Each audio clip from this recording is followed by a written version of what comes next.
Welcome. It's another live free agency show. There's a lot more news for this one. Last time, I feel like we were kind of a little bit short on news. Not much had actually happened, but this time there is so much news. How are you guys doing? Doing great. Living life, man. Yeah, feeling good. Feeling good. How about you? How are you feeling today? That's the big question. Me? Yeah. Why am I always the most important? I mean, it's kind of like what's this YouTube channel called? Okay, yeah, I'm just wondering. I see your point. Yeah. Yeah. No, it's going well. Been a nice day. I mean, not nice weather-wise. The weather's crappy, but there's been a lot of news. I mean, a lot of news. It's like the most full show sheet I've had in a long time. That nor'easter's kind of coming through the East Coast a little bit. It's windy as all hell out here. I'll tell you that much. In Maryland.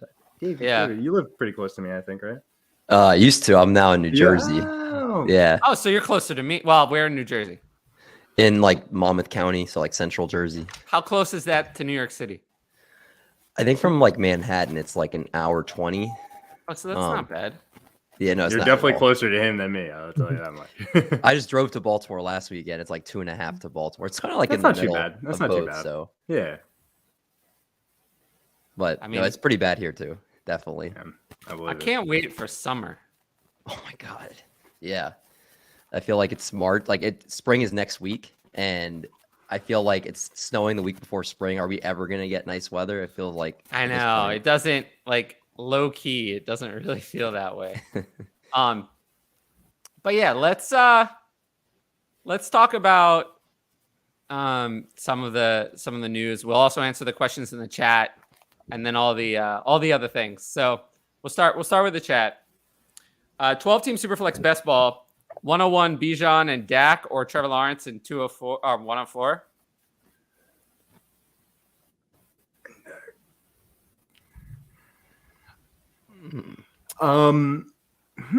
I think I would take the first side, but it's not like by a crazy amount or anything. I just think Bijan could be the best running back in fantasy for the next 4 or 5 years, potentially. He has that type of ceiling.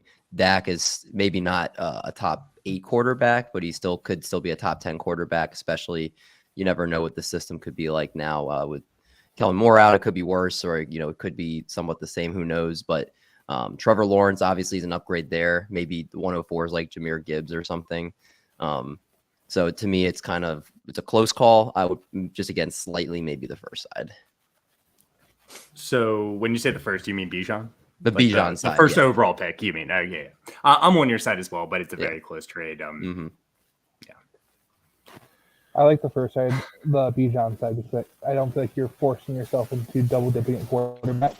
Whereas if you take Trevor Lawrence and then whoever you take at 104, if you're not going the best value-wise, you're going to end up putting yourself in a really rough position where potentially your third quarterback there, 104, ends up not counting for anything for points for you, just with the best ball nature.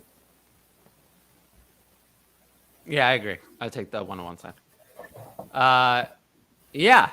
No, I'm very excited. Speaking of excited, yes, we will be doing a live stream during the NFL draft. I plan to be live for all of day 1 and day 2. I actually am gonna, spoiler alert, start planning the guest book for that this week. So I was gonna do it after this show wrapped, starting probably tomorrow or Thursday. So yeah, I am planning on it. So get excited. Where's Jacoby Myers and the season this year? So Jacoby Myers signed with the Raiders, and then they traded Darren Waller to the Giants. So, he joins a Jimmy Garoppolo-led offense with Devontae Adams and Hunter Renfrow also there. Where would Jacoby Myers end this season? Wide receiver 17 is a stretch. I could not say that. I'm not going to rank him anywhere close to that. So let's just assume he plays all 17 games and maybe 10 other guys miss time. So wide receiver 24, and I'm being optimistic here, very optimistic. And that's saying he plays all 17 games, which, I'm just making fake scenarios in my head here, so it doesn't really matter. So I'll say that's his upside, 24. I was gonna say wide receiver 25 to 30 range. That was gonna be like where I was gonna kind of settle in at. I mean, the Raiders, Jimmy Garoppolo with Josh McDaniels, obviously with Josh Jacobs still there. I think they're gonna definitely still be a run-first team with Josh Jacobs, especially on a 1-year deal. Kind of run him into the ground, if you will, and then Devontae Adams is going to get his 30+% target share. Obviously, Waller's gone, but Renfro will still get a little bit of targets. I would say, yeah, like back end wide receiver 2, I think is kind of like his best case scenario. I heard someone today say he's like your top PPR bench wide receiver. Like you draft your starting lineup, and then he's like your first guy you plug in on bye weeks or if someone gets hurt. Exactly. I've got him in a Madden scenario where injuries are turned off, wide receiver like 38. Like I know I'm way lower than you guys are so far, but I think I think that's appropriate. That's where I would rank him. I'm talking upside, so I think you're appropriate actually. Yeah. I think he has no upside at all. Healthy run for No upside at all. He's totally off my board. I don't want him. Yeah. I mean, Devontae Adams, if he's still Devontae Adams and Jimmy Garoppolo offense, I'm not going to be wanting any other players on that offense. Especially not now. Now, with Darren Waller being traded away, people actually might be interested. Well, in let's Jacoby say Myers. pass catchers, not players. Like wide receivers. You want Josh Jacobs? Probably not at his price, no. Okay, that's probably not at his price, no. I don't think so. Yeah, after coming off of the odds of Josh leader, Jacobs duplicating, he's not going to do that. I don't think he's as talented as he finished for fantasy last year. So, Agreed. Considering where did he finish? It I'm was trying to remember. I just don't remember. It was top 5. Two? It was top 5, no? I'm double checking right now. Pretty sure he was top 5. I don't think he's top 5 good. I think he's, I think he's going to be running back 3. Okay, so running Oh, back 3. They beat me to it. Yeah. So in that case, I don't think Josh Jacobs is actually that good. I think the reality is more. He's not going to get drafted there though either. He's going to be drafted higher than I'm going to be taking him. Yeah, especially more so in total than among running backs. I have a feeling I'm not going to be picking running backs in his range of value. I think I made that mistake last year. I don't think I'm going to make that mistake a second time.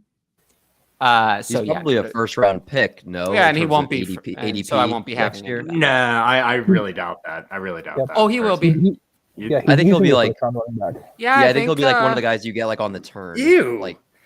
Well, that's why I said. But we're all on the same page then. I said I'm not going to be having him, right? So. All right, fair. So. No, me either. As we get into August, the redraft ADP is going to start to align as the casual players come in, and Josh Jacobs is going to be probably 110, 111, 112. Yeah. Ish. I know. So I said I'm not going to have him. I don't dislike him or anything. In Dynasty, he comes at a much more reasonable cost, actually. Yeah. Mm-hmm. But in redraft, I can't imagine. Yes, they do still have Adams. And, Adams cleared up. There were some issues. He cleared that up. He said that he's looking forward to playing with Jimmy. I don't think Adams is being traded. It would cost the Raiders a lot of money to trade him. So find that hard to believe. I don't think that's going to happen. Pirine and Penny. Penny for sure. Penny like the ultimate lottery ticket. Yeah, exactly. Kind of like he was last year a little bit, but maybe even a little bit more hyped because with that Eagles team. Yeah. Yeah. I mean, if he's healthy, he's averaged over 6 yards per carry for his career. Like if he's healthy, I feel like he could be a monster, but that's the big if with him. I wonder where his ADP is going to be. That's, I think, what's going to turn people on or off for him. If the helium, he's healthiest he's ever been. He's coming in 15 pounds lighter so he can stay healthy. All this stuff comes out. That ADP could shoot to like the 5th round, just like something that popped in my head in terms of like where I feel like that I could see him getting to. And I feel like at that point, that's where you're like, all right, is it too rich for me? Or like if he stays like in the 8th round where I feel like maybe right now he'd be in redraft, that's where I feel like I'd feel more comfortable taking the chance. You still got to sweat out the draft though. Yeah, draft day. Yeah. If they have plenty of picks that can easily turn into a Jahmyr Gibbs, right, a Bijan, a Charbonnet, and suddenly that value that you think you got is nothing, and he's looking at being a cut candidate almost. Yeah, I have no idea how much of this deal that they gave to Boston Scott is guaranteed. Kenneth Gainwell is a 5th-round pick from 2 years ago. These are not exact. I mean, yes, they have 3 running backs that we've heard of on their roster, but that doesn't prevent them from picking one in the draft. Their running back room, as currently constructed, would be close to the weakest in the NFL, in my opinion. Close to the weakest. Penny, Gainwell, and Scott is up there with the worst running back rooms in the NFL. Because Penny has not stayed healthy. Gainwell has proved nothing whatsoever, and Scott is a special teamer. So that's weak. I think they could easily take a running back in the draft. Gainwell did a lot in the Super Bowl, and that to me it tips off a little bit more of the expected usage going forward. He saw a pretty high snap share in that game compared to the rest of the season and the rest of the playoffs. This signing, though, Rashad Penny, of someone who doesn't catch passes at all, is a little bit interesting because I think they could look at a replacement in the draft of someone to replace Gainwell more so than to play this role that I thought they were going to go for. I don't like that view. Ryan, have you been asleep? Yeah. You wish I was. Nah. Oh. I feel kind of sleepy. Yeah.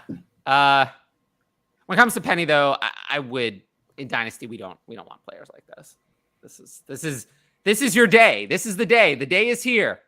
Your day to put Rashad Penny on the block has arrived. It's here. This is the most he'll ever be worth again. You should do it now, not tomorrow. Yeah, good draft day. But to the stock symbol, like the stock's going up right now, just like because this is like you said, this is one of the worst running back rooms in the NFL, and this is the best situation he could have landed in probably. Mm-hmm. Get rid of him. Yeah, get rid of him. Get rid of him. Absolutely. What about P. Ryan? I think P. Ryan is actually a significantly better player.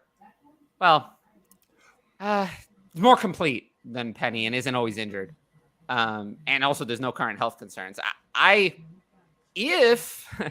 almost like Samaje P. Ryan better, to be honest with you. I almost like him better than Penny. I'd rather. We don't know, how long Javonte Williams could be out. Now, there's so many different reports. We know exactly how long he's going to be out. Yes, he is a liar, and the Broncos are liars. They have big lie. They told a big lie. They said that he would be ready to play week 1. I'm gladly willing to put up to a few $100s of my own money to say that he, against anyone who is willing to take the bet, that he will not be ready. He will not be playing week 1. Whoever's willing to take that bet, just hit me up. He will not be playing week 1. I don't care, what he says. He's not going to be ready. So if that's the case, then P. Ryan could have. He was over the last 2 years. He's been very sneaky in the games that Joe Mixon has missed. He's taken a 3-down role during that period of time, and I honestly I like him a lot. It's weird. He got like a bigger deal than I thought he would, with actually some guaranteed money. So I do kind of like him. Correct me if I'm wrong. Isn't his injury very similar to J.K. Dobbins' injury? Right, who was not ready for week 1. And his injury was 7 weeks earlier. Yeah, it was in the preseason. Yeah, it was in the preseason. So it was 7 weeks more time. So during one of my fantasy drafts, and a guy literally picked him 120 seconds before it happened. We watched it happen. Really? Yeah. Nothing will ever compare, though, to the people who picked Andrew Luck in Superflex startups. Oh yeah. Well, I drafted him in a draft. I have a very similar story about a draft, but it was a normal draft, so it's not that big of a deal. Oh, that's not as good then. Yeah. Dynasty Superflex startup. I didn't put a lot of if you picked him at 2 overall and then he's gone an hour later. That's gross. Yeah. With these 2 players, though, I will say the Broncos as well. I don't think the Broncos have ruled themselves out of taking a running back in the draft. I don't know who else is on their depth chart. Mike Boone signed with the Texans, so he's not going to be there. Latavius Murray was a free agent. I don't think they've actually worked to retain him yet. Neither with Marlon Mack either. So we'll have to see. We'll have to see what they're going to be doing after, I saw a rumor today. Someone was like, because Austin Eckler's from Western Colorado. That's where he went to college, and they were like, oh, they'll try to get him and pair him with Samaje P. Ryan till Yeah, Javonte no. Williams. I was like, that's kind of wild. No, I think I think signing Samaje Perine was their free agent move, and they do have 2 picks in the 3rd round. This mock draft here had them taking Devon Achane at 67th overall. This one that I'm seeing, so that could still be a possibility. I wouldn't love it, but it could be a possibility. But they don't have that much draft capital, so it's not like they're guaranteed to take a running back or anything along those lines. And if they don't, then it's decent news for Javonte Williams, because Samaje Perine is not the scariest player who could have signed there. As in, I would think that a healthy Javonte Williams would be the starter over Samaje Perine. If Samaje Perine were named David Montgomery, I'm not sure I'd say the same thing. I think 60% of Javonte Williams is not as good as David Montgomery. If 60% of Javonte Williams is what we're getting back. And I don't think we're ever getting 100% back. I think that guy's gone. So I think we have to accept what we're going to get. But if this is the final backfield, I'll move Javonte Williams up. But I am very scared that if they also pick a running back in the draft, that tells you that Javonte Williams is like not in their plans at all. And then I'd have to move him down even more. Because then they're just not expecting anything from him. They're planning for life that he doesn't even play at all in 2023. So we'll have to see what they do. Unless Elijah Moore gets moved to Green Bay, he's pretty much dead for fantasy with them signing Alan Lazard, and possible other signings. What do we think about Elijah Moore? Let's hear people other than me. My voice is very tired. Talk about Elijah Moore. We're waiting. No, he's done. It sucks, but like, because I traded you, Tyler, for him. Like what, 2 weeks ago? That trade looks good for me now. Yeah, he's talented. Pretty But happy. what can you do? It's one of those things where it's just not going to work out for him. I guess it's just he's done. He's cooked. I've already unloaded 3 shares of Elijah Moore this offseason. And I don't play in that many leagues. He got in his own way. I think that sums up Elijah Moore and his future. What was the trade that we did, Ryan? Do you even have it? It was like 204, something like that. Oh, okay. I think I got one over on you. Second round picks are kind of worthless. That's me. I'm going to try to trade it again. Is there going to be a 30 for 30 on the mysterious fall of Elijah Moore? Because what did he do to be considered this irrelevant? Like his rookie season was outrageous, and all of a sudden, you draft one player to absorb him as the number 1, but he can't even be a solid number 2. It doesn't make any sense to me, and it doesn't make any sense that the Jets just won't trade him so a team can use him. It's just like, hey, we know we have an asset, we don't want to use it, but we don't want you to use it either. I did the same thing to Denzel Mims. Yeah. Not that it's the same caliber, but the same thing of like, you're going to sit here and we don't care. But even then, his rookie year still wasn't that great. 11 games. Good. 11 games, 530 yards. It's not how I judge a rookie year, though, because the thing with a rookie year for a wide With receiver, no one there. No, but that doesn't matter. With a rookie year, He got outproduced by Braxton Berrios. Well, no, for a rookie year, you judge from when you got going. I always say for a rookie year, it's okay to have a little bit of patience. Over the final 6 games he played, he was a mid wide receiver 1 for fantasy. That's when he got going in snap share. He didn't have snap share before that. He got going in terms of snap share over the final 6 weeks, was a mid wide receiver 1. It's very rare to have any sort of stretch like that. And then he got injured and missed the rest of the year. So, I would say that essentially from when he was involved fully in the lineup, he was excellent. And then just the next year had just completely disappeared. So that is very odd. And Tyler, to your point too, right? the wide receiver 2 from weeks 9 through 13, at least 8 targets in 4 of his last 5 games of that season that he played, double-digit PPR points in 6 of his last 7 games, and 5 touchdowns over his last 5 games that he played. So he really finished the year really good. Yeah. I think if he had stayed healthy and not missed the final 3 games, we might have been having a different conversation. The Jets might have been having a different conversation. It wasn't meant to be.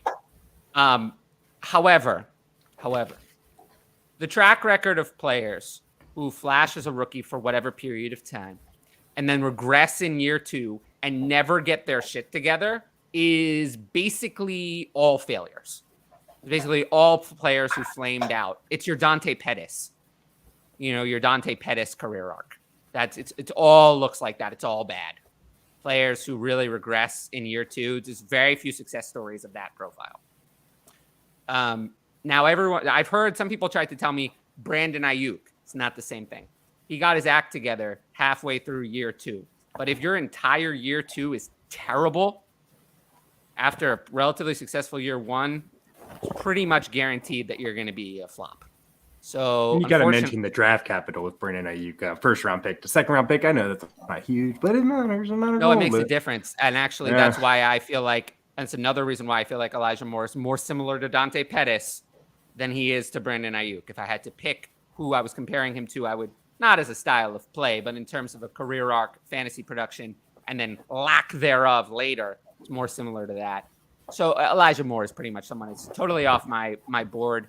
I've been trying to get a future second for him, 2024 second, even 2025 second. I would take it because I think any second as a future asset to hang on to, let it appreciate, is better than whatever you're going to get out of Elijah Moore. I think his value is only going to continue to go down, not up. So it's a player I want to off of if I can get that second round future pick or a mid to late second in this year's draft. That might be harder to do. That's why I suggest the first thing I would try is a 2024 second. If you can't, I got a 2025 second and third in one spot. I was honestly very happy with that return. But I don't think he's ever going to be worth more than a late second again. So I think this is your chance before the value is totally, while there's still some hype, before the value's evaporated. What do we think about, let's go back around to everyone else. What do we think about the value of the other player mentioned in this question? What about Allen Lazard? What about that? How do we think about his 4-year, $44 million with $22 million guaranteed signed with the Jets? I mean, we know that he's at best going to be the number 2. We also don't know if it's Aaron Rodgers throwing him the ball or if it's Zach Wilson. Let's say it's Aaron Rodgers. For argument's sake. Okay. If it's Aaron Rodgers, there's no point in talking about him if it's not Aaron Rodgers. He's irrelevant. If it's not Aaron Rodgers. So if Aaron Rodgers is there, we know Garrett Wilson's going to be the number 1 on that team. And we saw Aaron Rodgers when he had a really talented number 1 receiver. We saw, how he started looking towards Christian Watson towards the end of last season and kind of what that meant for Allen Lazard after Lazard was decent to start the year. I think it's going to be something very similar. I don't see myself drafting Allen Lazard. I think he's going to be a trap in terms of people are like, oh, this is the guy he played with in Green Bay. He advocated for. I don't see him being anything other than depth for your team at this point in redraft leagues.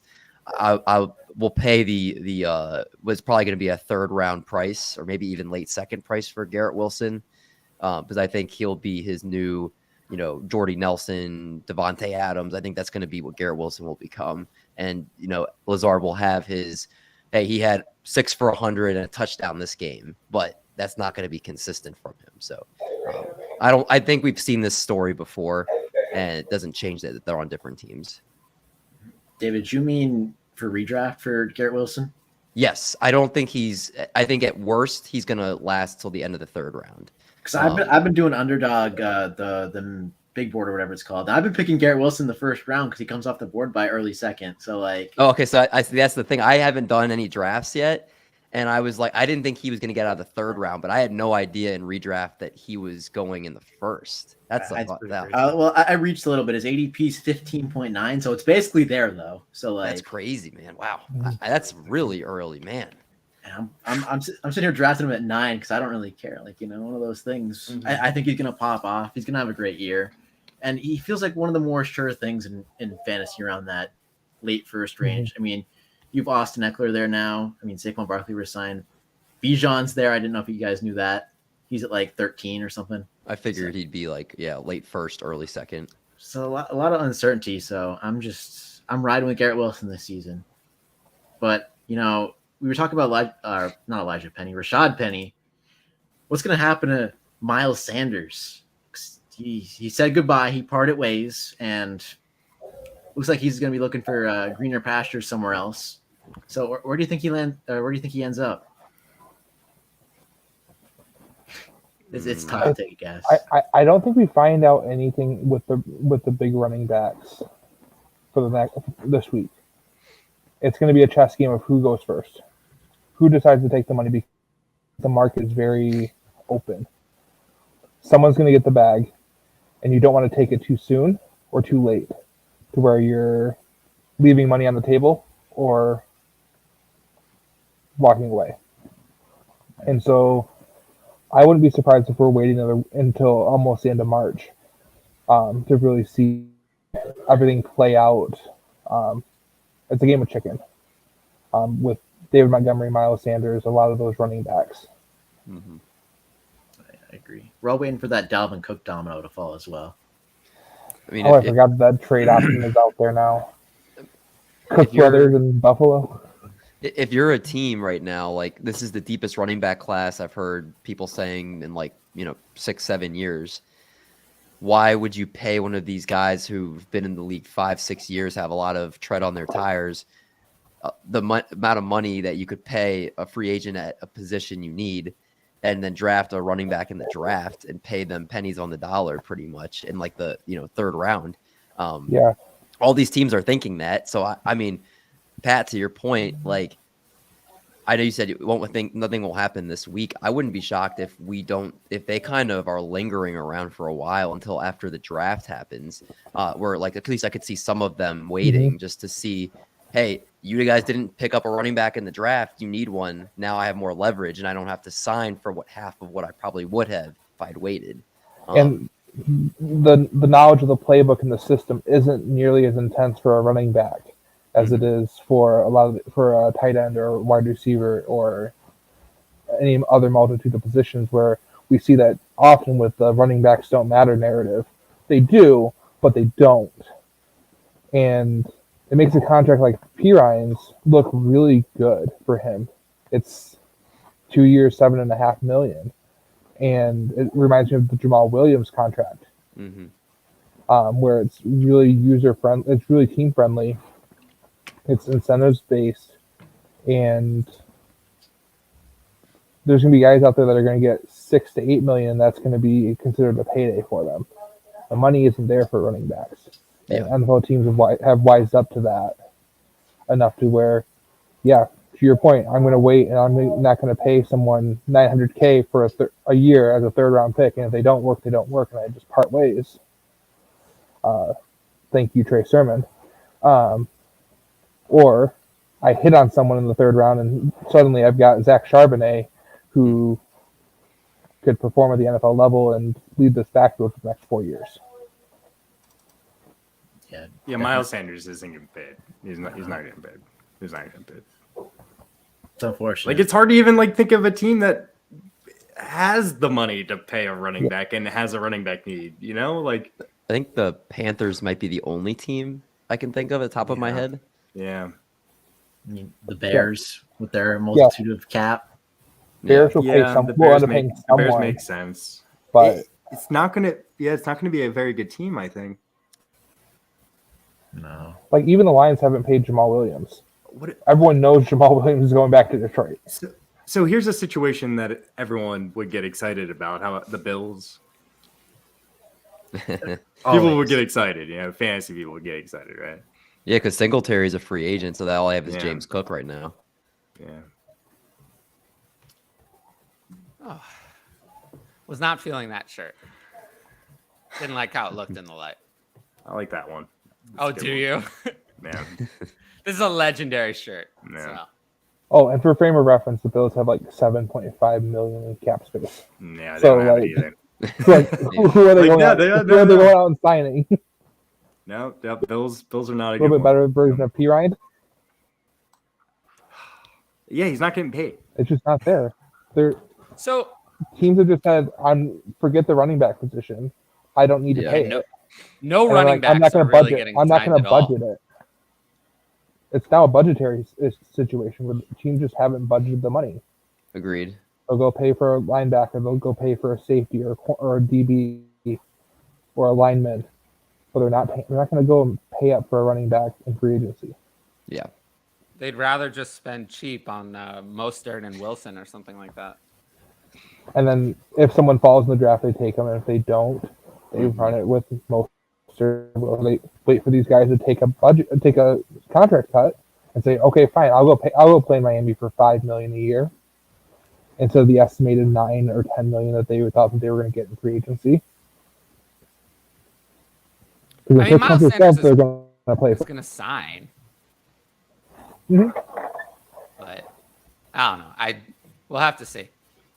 What are the two teams? The Bears and the Panthers, I guess we determined make the most sense, huh? Yeah, with a lot of cap space, and maybe we'll use draft capital on other positions. Panthers make more sense to me. Fair.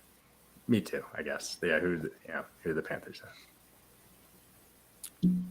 Oh goodness! Holy 2.75. It's a lot. Just a tad. Oh, and he confirms it later in the comment. Yes. Wow. Okay. 105 and 24 first, or 101.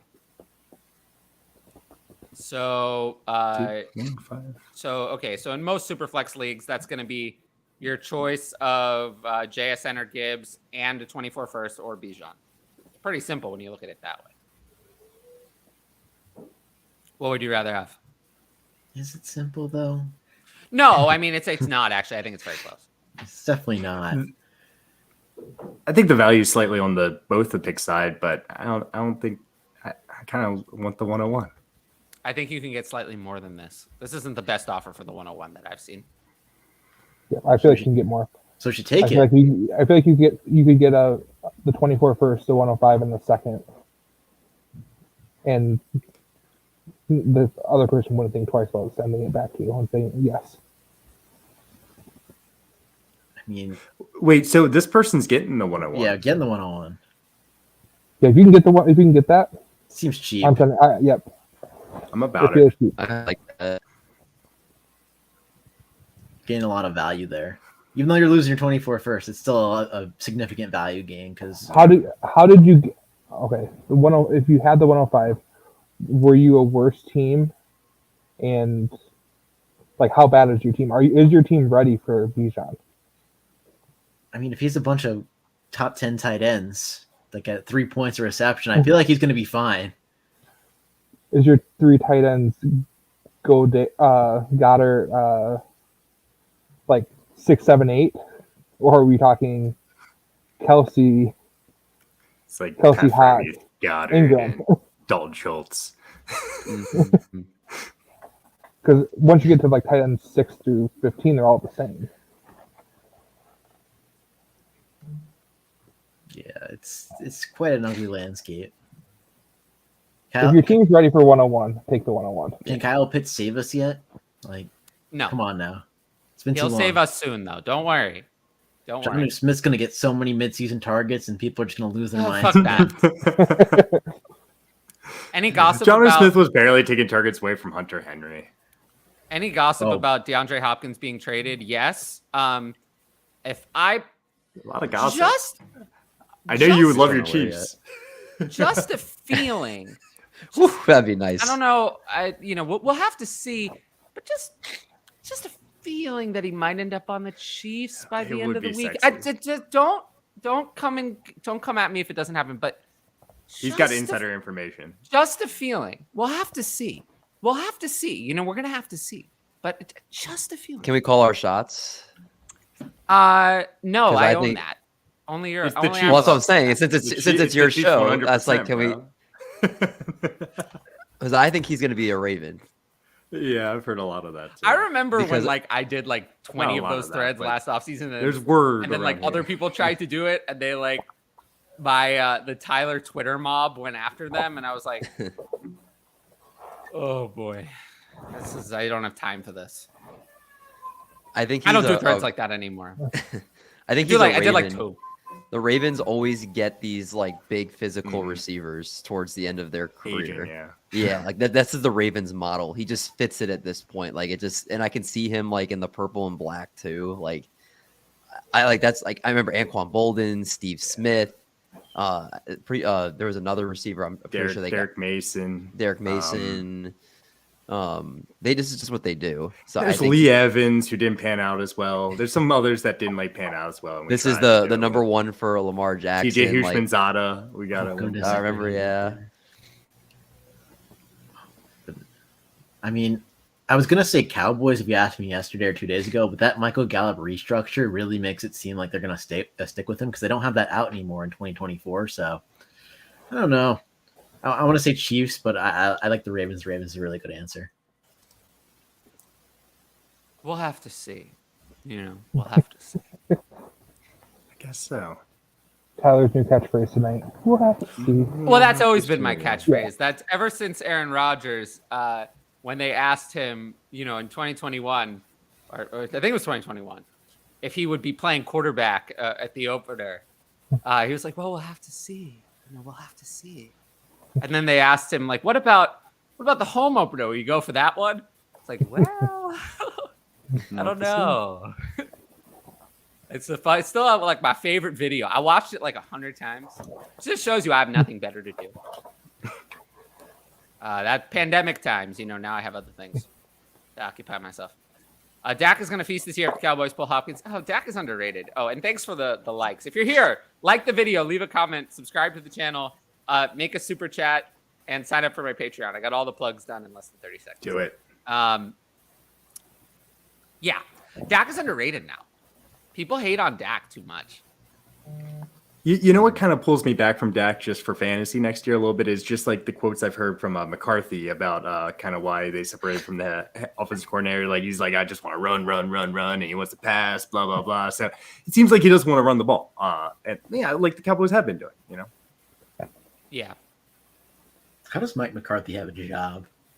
So many questions. It blew my mind when they signed him, but I mean the Cowboys win regular season games.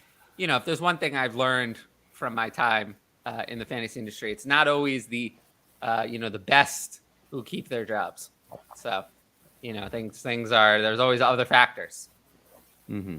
He's got dirt on people. Mike McCarthy? That wouldn't. I'm sure it wouldn't. Those are the other factors. Yep. That one night in Jerry Jones' house, yeah, everything happened. Mm-hmm. Didn't he sleep over or whatever? Was that a thing? Or am I misremembering this whole thing? Who? Mike McCarthy slept over Jerry Jones' house. I feel like I'm misremembering part of it. Yeah. No, I thought this was when. Aren't you thinking of Jim Irsay and Josh McDaniels at the toilet? Yeah. Oh. Yeah. But I know. There was a little problem. Jim Irsay spent a little too long in the bathroom. You don't know what I'm talking about? I'll go look it up. It's really funny. That's why Josh McDaniels didn't coach there, because Jim Irsay spent too long in the bathroom, and it made everyone feel uncomfortable. Yeah, I was right. What were you right about Jerry now? Jones and Mike McCarthy sleepover before hire. They did have a sleepover. Nice. Whenever I think of sleepovers, though, I think of Jim Harbaugh sleeping over at I think Jake Moody's house, their kicker, who's gonna be like 5th or 6th round draft capital. Let me ask you, Patrick, how much sleep do you get? I know you have like a really young baby daughter. How does that do for your sleep schedule? I was like, this is an odd question, but I get 9. She sleeps well. Wow. We don't have to rock her to sleep. We just set her down. We're like, all right, here's a cup of water, and she sleeps through the night. We check her diaper to make sure she doesn't pee through everything, and we're good to go. Wake her up at 7:30 in the morning. Is that an odd question coming from you? No. At first it seemed odd. Like with having a newborn, it makes sense. I was just like, all right, let's get into our sleep. Wait, habits, David, aren't you having? I try to get 7 hours every night. Aren't you having a baby? In August, yeah. So I'll be taking notes. How exciting! Well, hopefully people in the comments can leave congratulations for you, and congratulations from the rest of us as well. Thank you. Definitely don't know what I'm getting into. Speak for me, Tyler, but congrats. Maybe you'll have a baby one day. I don't know. Me? Yeah. I don't know. I don't know. It terrifies me, but I mean, I have all the respect in the world.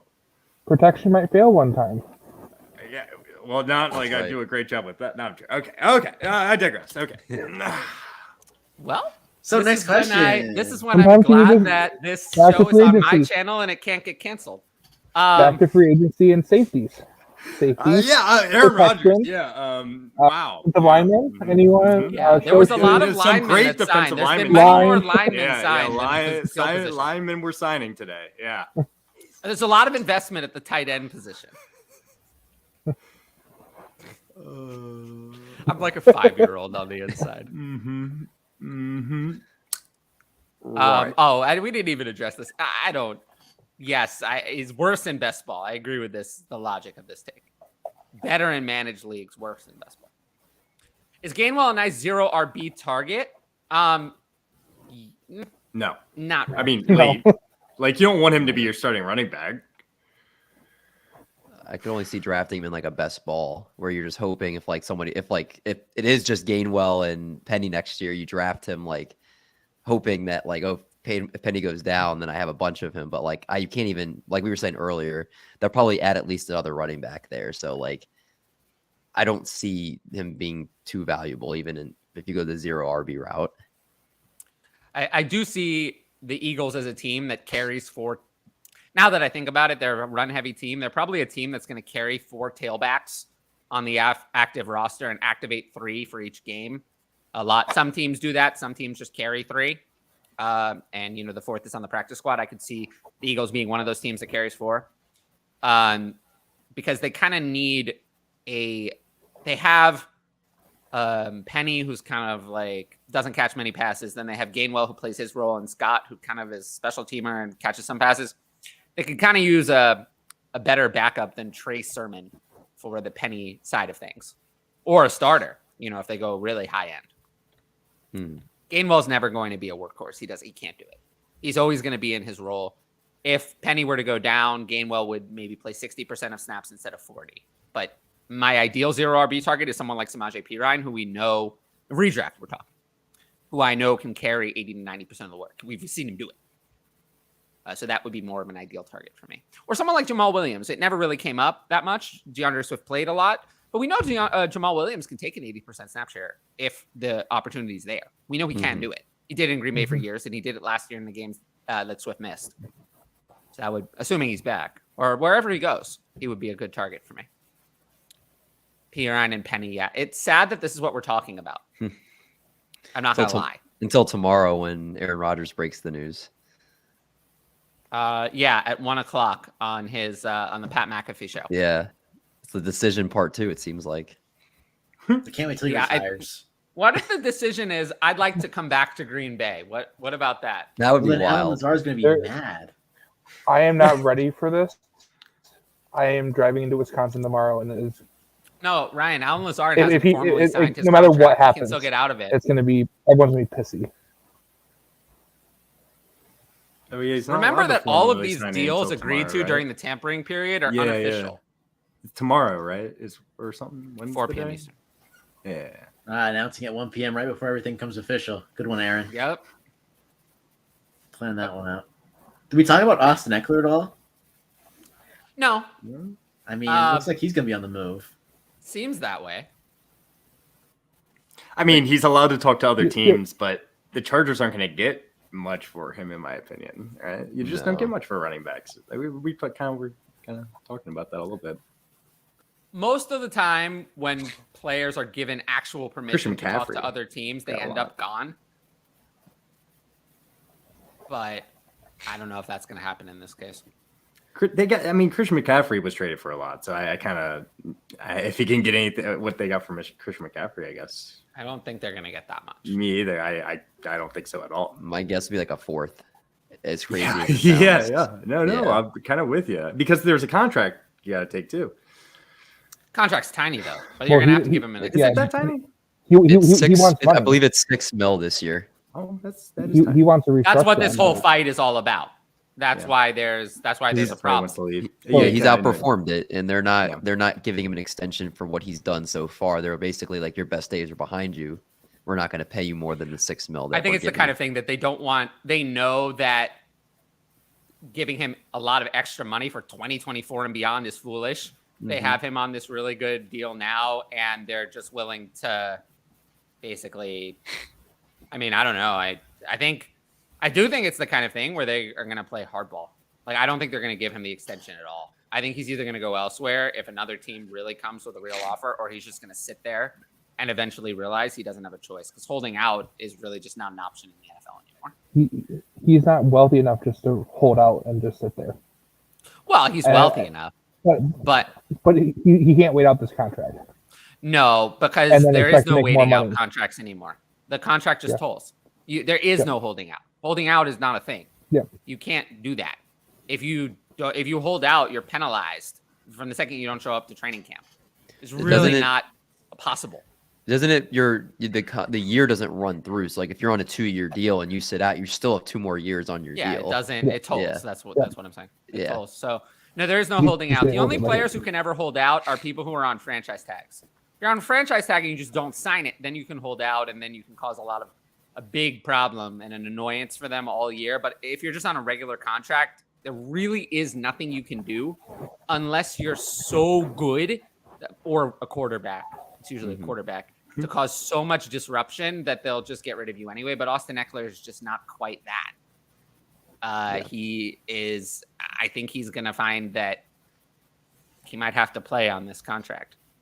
I think he will. And we were talking while you were off for a second, changing your shirt, about just the. I'm sure the audience really wishes they could have seen that. You know, I think they wanted to see that. Just the Behind the scenes. RB market just softening, and just there not being the money that people think that there should be behind running back contracts, and Austin Eckler may end up just finding that out, that no one's going to be able to pay up contract wise in addition to draft capital wise for him, to make the Chargers happy and willing to trade him. Yeah, I agree with that. What if they draft Bijan Robinson? Well, then he really has no leverage. Yeah. Which I wouldn't be shocked if you told me right now that they drafted him. I wouldn't be surprised.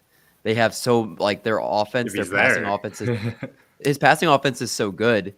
And they haven't had, Austin Eckler is an amazing running back, but his yards per carry isn't great in terms of just an on-the-ground guy. He's a great touchdown scorer. So if you had that threat in the running game that he could provide to where you could play off the play action a lot better and you could run out the clock, which is what they couldn't do against Jacksonville. I mean, I don't think it's crazy to think that he's right. If you look at a lot of mocks, he's kind of in that range. So they could definitely be looking to replace him with that, especially with him asking out. So it's a possibility. I don't think Bijan's going to be there that late, honestly. What is it? Do they pick 21? 21. I think 21. Yeah, I mean, I've seen most of the drafts I've seen. He's going the earliest I've seen is 16 to 18-ish, but that can obviously, there's so much time that he could shoot up into the top 10 or wherever, depending on things that happen. Question for you guys: does someone trade up in the draft and draft Bijan? Absolutely not. Is it, I could see it. then they feel okay, he's dropped this far. I've got to get up there and trade up for him. Unfortunately, I don't think so.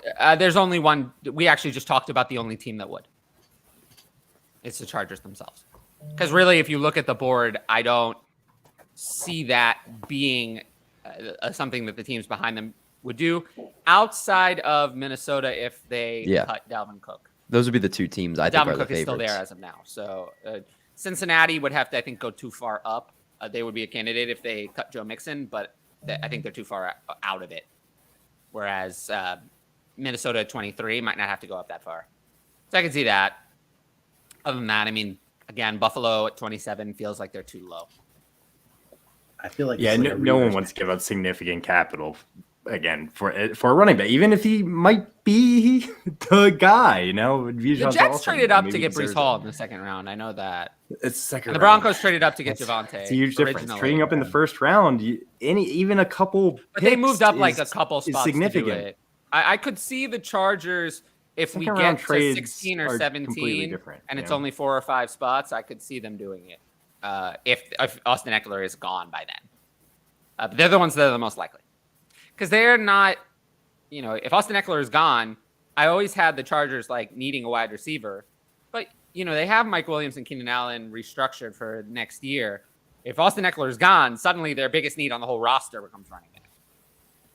So then I could see that being the case. But as of now, like Austin Eckler or Dalvin Cook would have to be gone for the teams that would want to trade up to really have that be the case, I think. Not the way it's currently constructed. The way it's currently constructed, I still think the most likely outcome, if I had to make a prediction, would be 18 to Detroit. It's what I've been saying for quite a while, and I'm still going with that. I think 12 to Houston is starting to lose a little bit of steam. Houston is very, very in on quarterback at 2, wide receiver at 12. That's gaining steam, and the Bijan at 12 is kind of feels like it's losing a bit of steam. To me, anyway. But the line 6, you think that would take him at 6? No. Sure. Are yes. you sure? Yes, I'm sure. I don't know. The earliest I could see him going is Chicago at 9. That's the earliest I could even remotely imagine. And even that, I feel like is... I think he goes a lot sooner than we realize, even though we're like hyping him up so much. I think the earliest is I could imagine is Chicago at 9. And even that I feel like is a long shot. Houston at 12 is the first like really realistic one that I could actually imagine given team needs and stuff. I think Detroit feels like they need a wide receiver much more. If Detroit thinks they're ready, and say Jalen Carter and Will Anderson are off the board at 6, well, no, they just signed 2 corners. I just don't see it. I think Detroit is going to be trading down from 6, and then if they trade down from 6 to like into the early 11 to 15 range, then I could see it.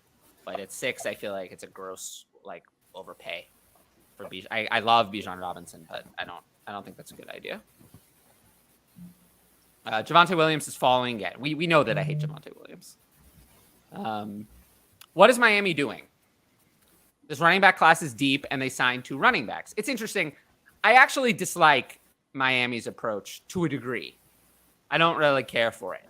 I think that it's a lot of investment to make on over the hill in Raheem Mostert's case, and not really that proven production in Jeff Wilson's case. For me, if I had to choose, I wish they had only signed Wilson and had let Mostert walk, because I don't really think they need both. We saw when they had both on the team, Wilson was the guy.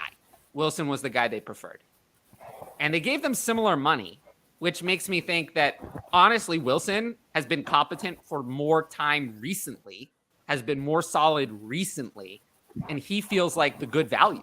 Whereas Mostert feels like so many injury struggles, 3.5 years older. He feels like the one I would have passed on if I were them. I would have just signed Wilson. But I do like signing Wilson, just not Mostert. I think you summed it up well, Tyler. I concur. Yeah. Because this comment is correct. The draft class is very strong.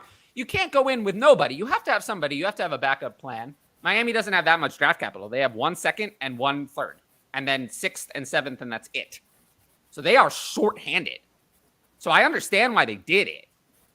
But, I think they're maybe thinking that they're not going to get any running backs, but potentially, or there'll be other things. So I get it, but I think they could have just signed Wilson and dealt with the fallout if they didn't get a running back later. It's not that premium of a position. And Raheem Mostert is replaceable. Jeff Wilson was actually very good last year. I think people should go back and look at the fantasy production he actually had. I think he's a lot better than people remember. So if they add nobody, they both really had spurts of goodness last year. I still completely agree but when that both Jeff were Wilson's playing, the better. Wilson's the better guy. Also, Mostert is so old that like a running back of that age, I cannot count on 31-year-old Raheem Mostert giving me anything. Whereas Jeff Wilson is not young, but he's still 27 going on 28. It's older, but not, in the trash heap. But yeah, we'll have to see what Miami does in the draft. It'll be interesting. If a running back's drafted there, I think people will be very interested in that player. As a Philly fan native, I like Gainwell, but some of the Dynasty community views on him are a little wild. Yeah, I don't know. I mean, I guess I've never really liked Kenneth Gainwell, but what do you guys think? Someone mentioned it earlier. Just like I really like what he did in the playoffs for the Eagles. I will say that. So maybe I forget who it was. They said, yeah, perfect, Pat. So maybe it's a look at what they want to do with him next season, and now they don't have Miles Sanders. I know they have Penny, who is always injured, and Gainwell can just do a lot more on the field. So, if he's on the field, which he wasn't during the season, 50% of the time, he's going to be a really good running back. He's not going to be on the field 50% of the time. He did also have a lot of plays called back for penalties this last year. Yeah. I feel like he was up there in that list especially for role players, of big, giant first down runs, first down catches and runs for 20, 30 yards that just kept getting called back. And we're like, you'd watch it and be like, are you kidding me? I slid him in as a flex this week, and all right, we just got a touchdown called back. We just got the 6-point play called back. Mm-hmm. I will warn people, though. Kenneth Gainwell was actually better in 2021 than he was in 2022. Oh, yeah. He produced more. I mean, he had more attempts per game in 2021, more yards, more touchdowns, and had a much bigger role in the receiving game, even if he was incredibly inefficient with it. I think that might be Jalen Hurts' fault in 2021, not his, because there were a lot of targets that were not executed. And then the catch rate suddenly became a lot better. Usually for a running back, that's the quarterback's fault, not the running back's fault. And obviously Jalen Hurts improved significantly from 2021 to 2022. So I wouldn't put that on Gainwell, but he did regress from 50 targets in the rookie year to only 29 in 2022, despite playing one more game. I mean, that's what happens when you got A.J. Brown, though. Like, I hear you, but that's still and a fully healthy running back room. He regressed in carries too. How many teams have 3 running backs that are healthy the entire season and a mobile quarterback that played 13 and a half games? I think it's the kind of thing where if he were really that good, he had 3.1 carries. He played all 17. Yeah. He had 3.1 carries a game. That's nothing. If he were that good, Miles Sanders is not Saquon Barkley or a workhorse, a star. He's not a star. So if Kenneth Gainwell were that good, I think he would have had more. Really, he had one good game. It was the game against the Giants. Other than that, he really didn't execute. He had a high snap share in the Super Bowl, but that's because didn't Miles Sanders fumble on the first play and then he was punished for that? Isn't that what happened in the Super Bowl? I'm pretty sure that's what happened. Don't remember. Yeah, Miles Sanders fumbled on the first play and then he was punished. You didn't see him again for a whole quarter. Kenneth Gainwell did nothing on the opportunity he received. The only game he had was against the Giants, which Philadelphia won going away. It was one game, really. It's really someone that I will say, if this is the backfield, I would rather have Rashad Penny over Kenneth Gainwell. I mean, Rashad Penny has done more in his career than Kenneth Gainwell ever has, significantly. He actually produced for fantasy ever, which Kenneth Gainwell has never really done. So, yeah, I couldn't be more out. The pattern of running backs who regress in their opportunity share from year 1 to year 2 is, I'll just tell you, it's not a good list. It's not a list of stars. It's not a list of good players on there. It's all bad. It's all failures. So we don't want to see that. All of them?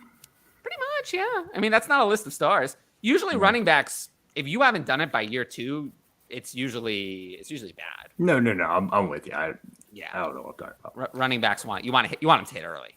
They don't hit early, especially with opportunity. Obviously, yeah. Yeah. The worst is someone who actually he suited up for all 33 games and still did nothing. That's the worst. The injury, you can say running backs get hurt. You might want to get another chance, but someone who actually was there and had a chance to play without a star in front of him and still didn't do it is a very bad sign. All right. Thielen meeting with Carolina. Well, that's nice. I mean, they need to have some weapons for. It's going to be. Oh, well, that's a good question. Why don't we talk about that? Who do we think it's going to be? I think it's going to be C.J. Stroud, but I don't know what other people think. C.J. Stroud makes the most sense for some reason. I still think I personally think Bryce Young, whatever that matters, I think he should be the first overall. Well, that's what I would do, but Yeah. It seems like they're It's going towards CJ Stroud. Yeah. I agree. It's crazy because the odds, at least on FanDuel, Bryce Young is now third. Anthony Richardson Behind odds Anthony were better Richardson, than. That's where I'm at for me. I think if Carolina's taking a pick, I think CJ Stroud should be their third option, not their second. Or not CJ Stroud. Bryce Young should be their third option, with CJ Stroud being the first choice, Anthony Richardson being their second. I think they're gonna. If you're asking me where my head is, I think they take CJ Stroud because it's a safer pick.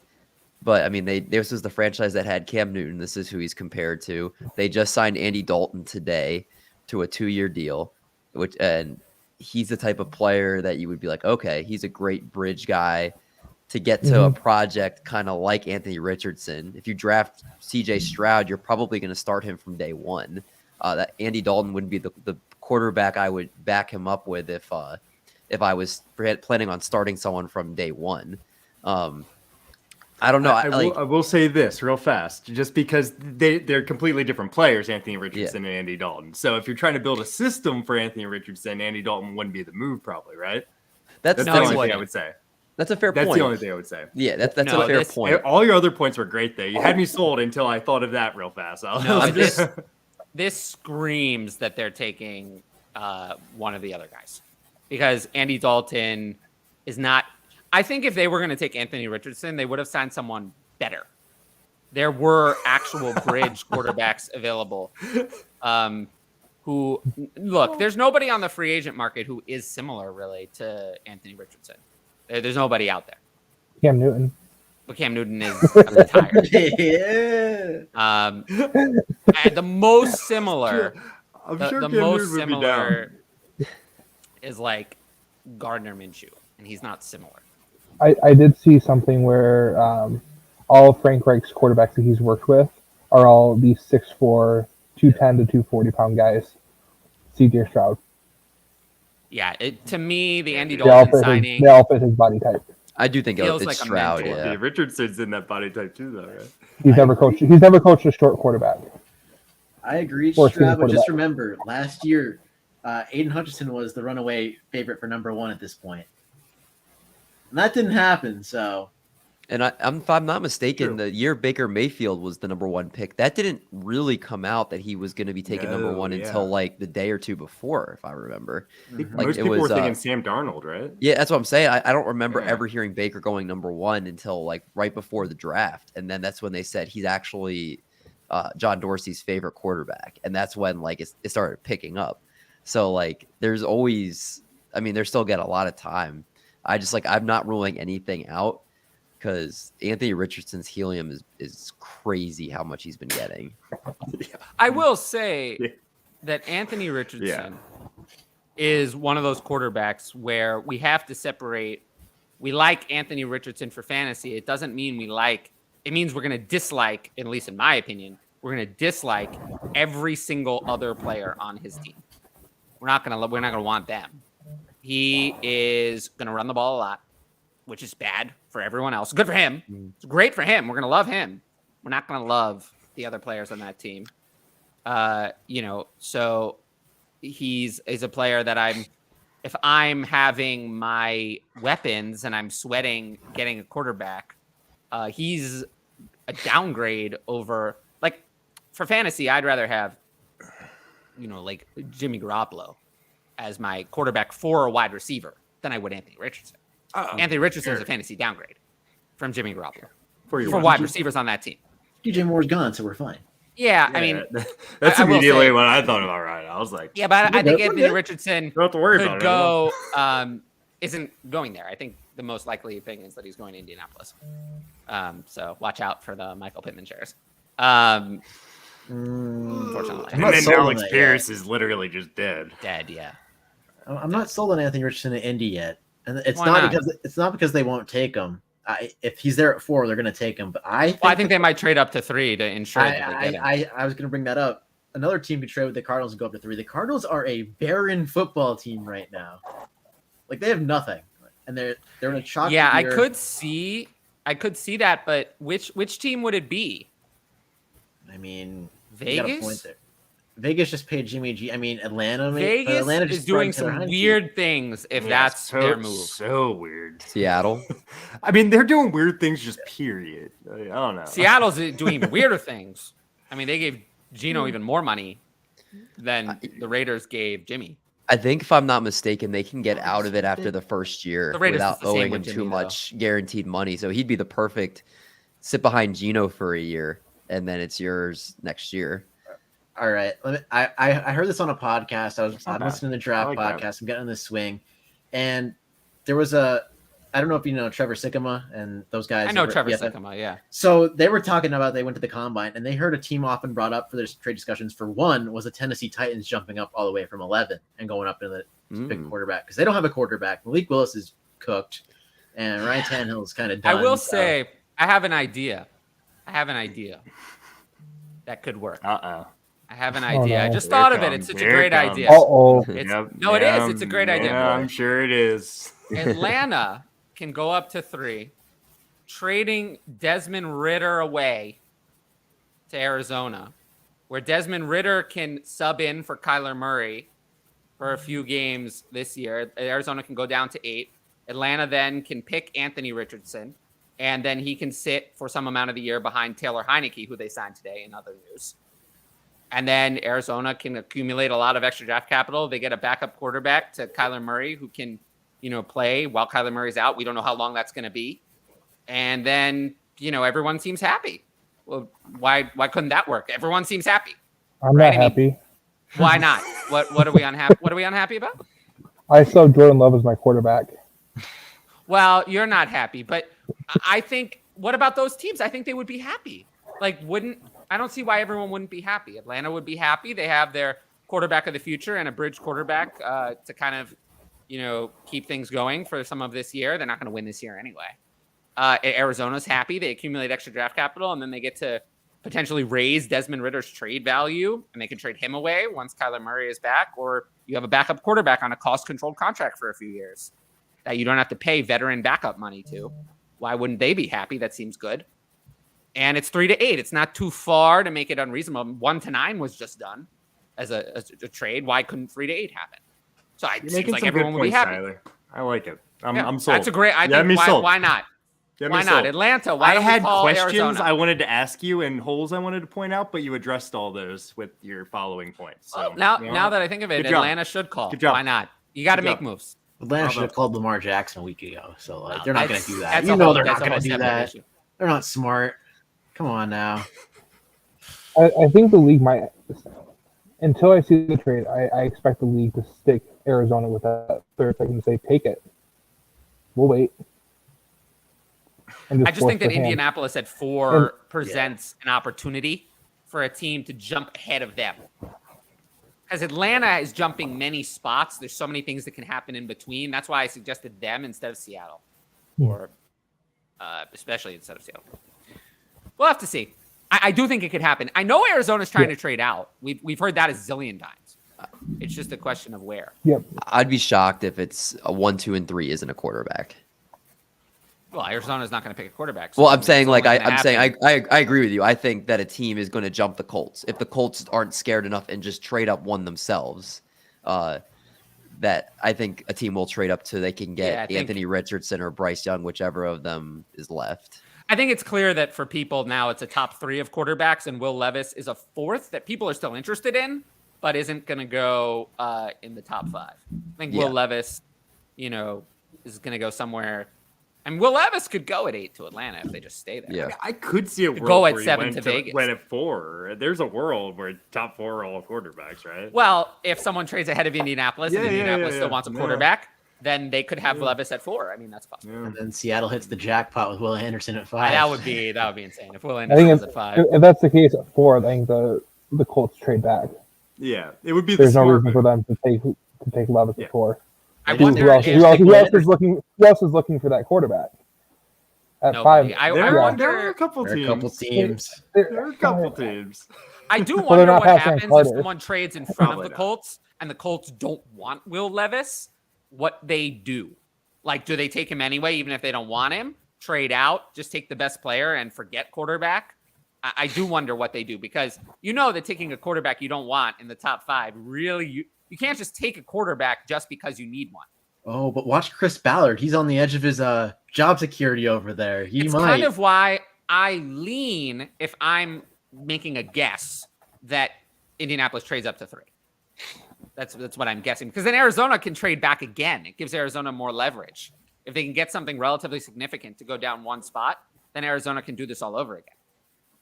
Or I think Bears trade back again at 9. That's also possible. I don't think they don't think they take at 9. I think the Bears could absolutely trade back. I think a lot of teams have flexibility, but we'll have to see. I do think Arizona at 3 is the next move. I think that's the next move to be made. And I do think it's going to happen similar to the 49ers trade up to 3. I think it's going to happen before like the day of. I think it's going to happen over the next month or so. Yeah, because they're going to know which players Houston and Carolina. And yeah, like. the three teams that really make sense to me are Indianapolis themselves, Atlanta in the scenario that I outlined earlier, and Tennessee, as we talked about earlier. Tennessee has Ryan Tannehill. If they picked Anthony Richardson, Ryan Tannehill and Anthony Richardson, not the same person. But we're not talking about Andy Dalton and Anthony Richardson. Ryan Tannehill and Anthony Richardson could run a somewhat remotely recognizable offense. You wouldn't have to change everything to change the offense from one to the next. So you could have that kind of trade worked out to have Tennessee, and it makes sense. Ryan Tannehill plays out the last year of his contract, and then they move to Anthony Richardson. It's a clean break, and it makes perfect sense. So the Tennessee, similar to Atlanta, and the Tennessee has Malik Willis that could be included in a trade. So who's not as good, I think, as Desmond Ridder, but could also be something as a trade piece. So that's another. It's literally almost very similar. The Jets' offense was so bad, Elijah Moore's talent will prevail. Oh, we never really talked about this. Adam Thielen, well, we'll see. He's meeting with them, but he still has to sign there. So I want to focus more on things that have actually happened over people who are meeting, because there's so much speculation. But Aaron Rodgers is still meeting with the Jets. And that's why we're not talking about him very much. I'm tired of Aaron Rodgers. The Jets' offense was so bad, Elijah Moore's talent will prevail. Not here. Not here. Not here. Once a player ends up in a doghouse for an entire year, they don't get out of that doghouse with that coaching staff. So it's going to take this coaching staff being fired or Elijah Moore being on a completely different team. He's not getting out of the doghouse in the Robert Saleh situation. He's stuck there, like Denzel Mims before him. So it's going to require a change of scenery, some sort of major change, in my opinion. I'd love to see him in Carolina with CJ Stroud. I'd love to see him anywhere else. I mean, I'd love to see a change of scenery. I'd even love to see him go to the Packers. Even if it's not the best quarterback and not the best situation, I just think any change of scenery would be good for him. It's weird that I say this, but this is a player that I would like on every single other team.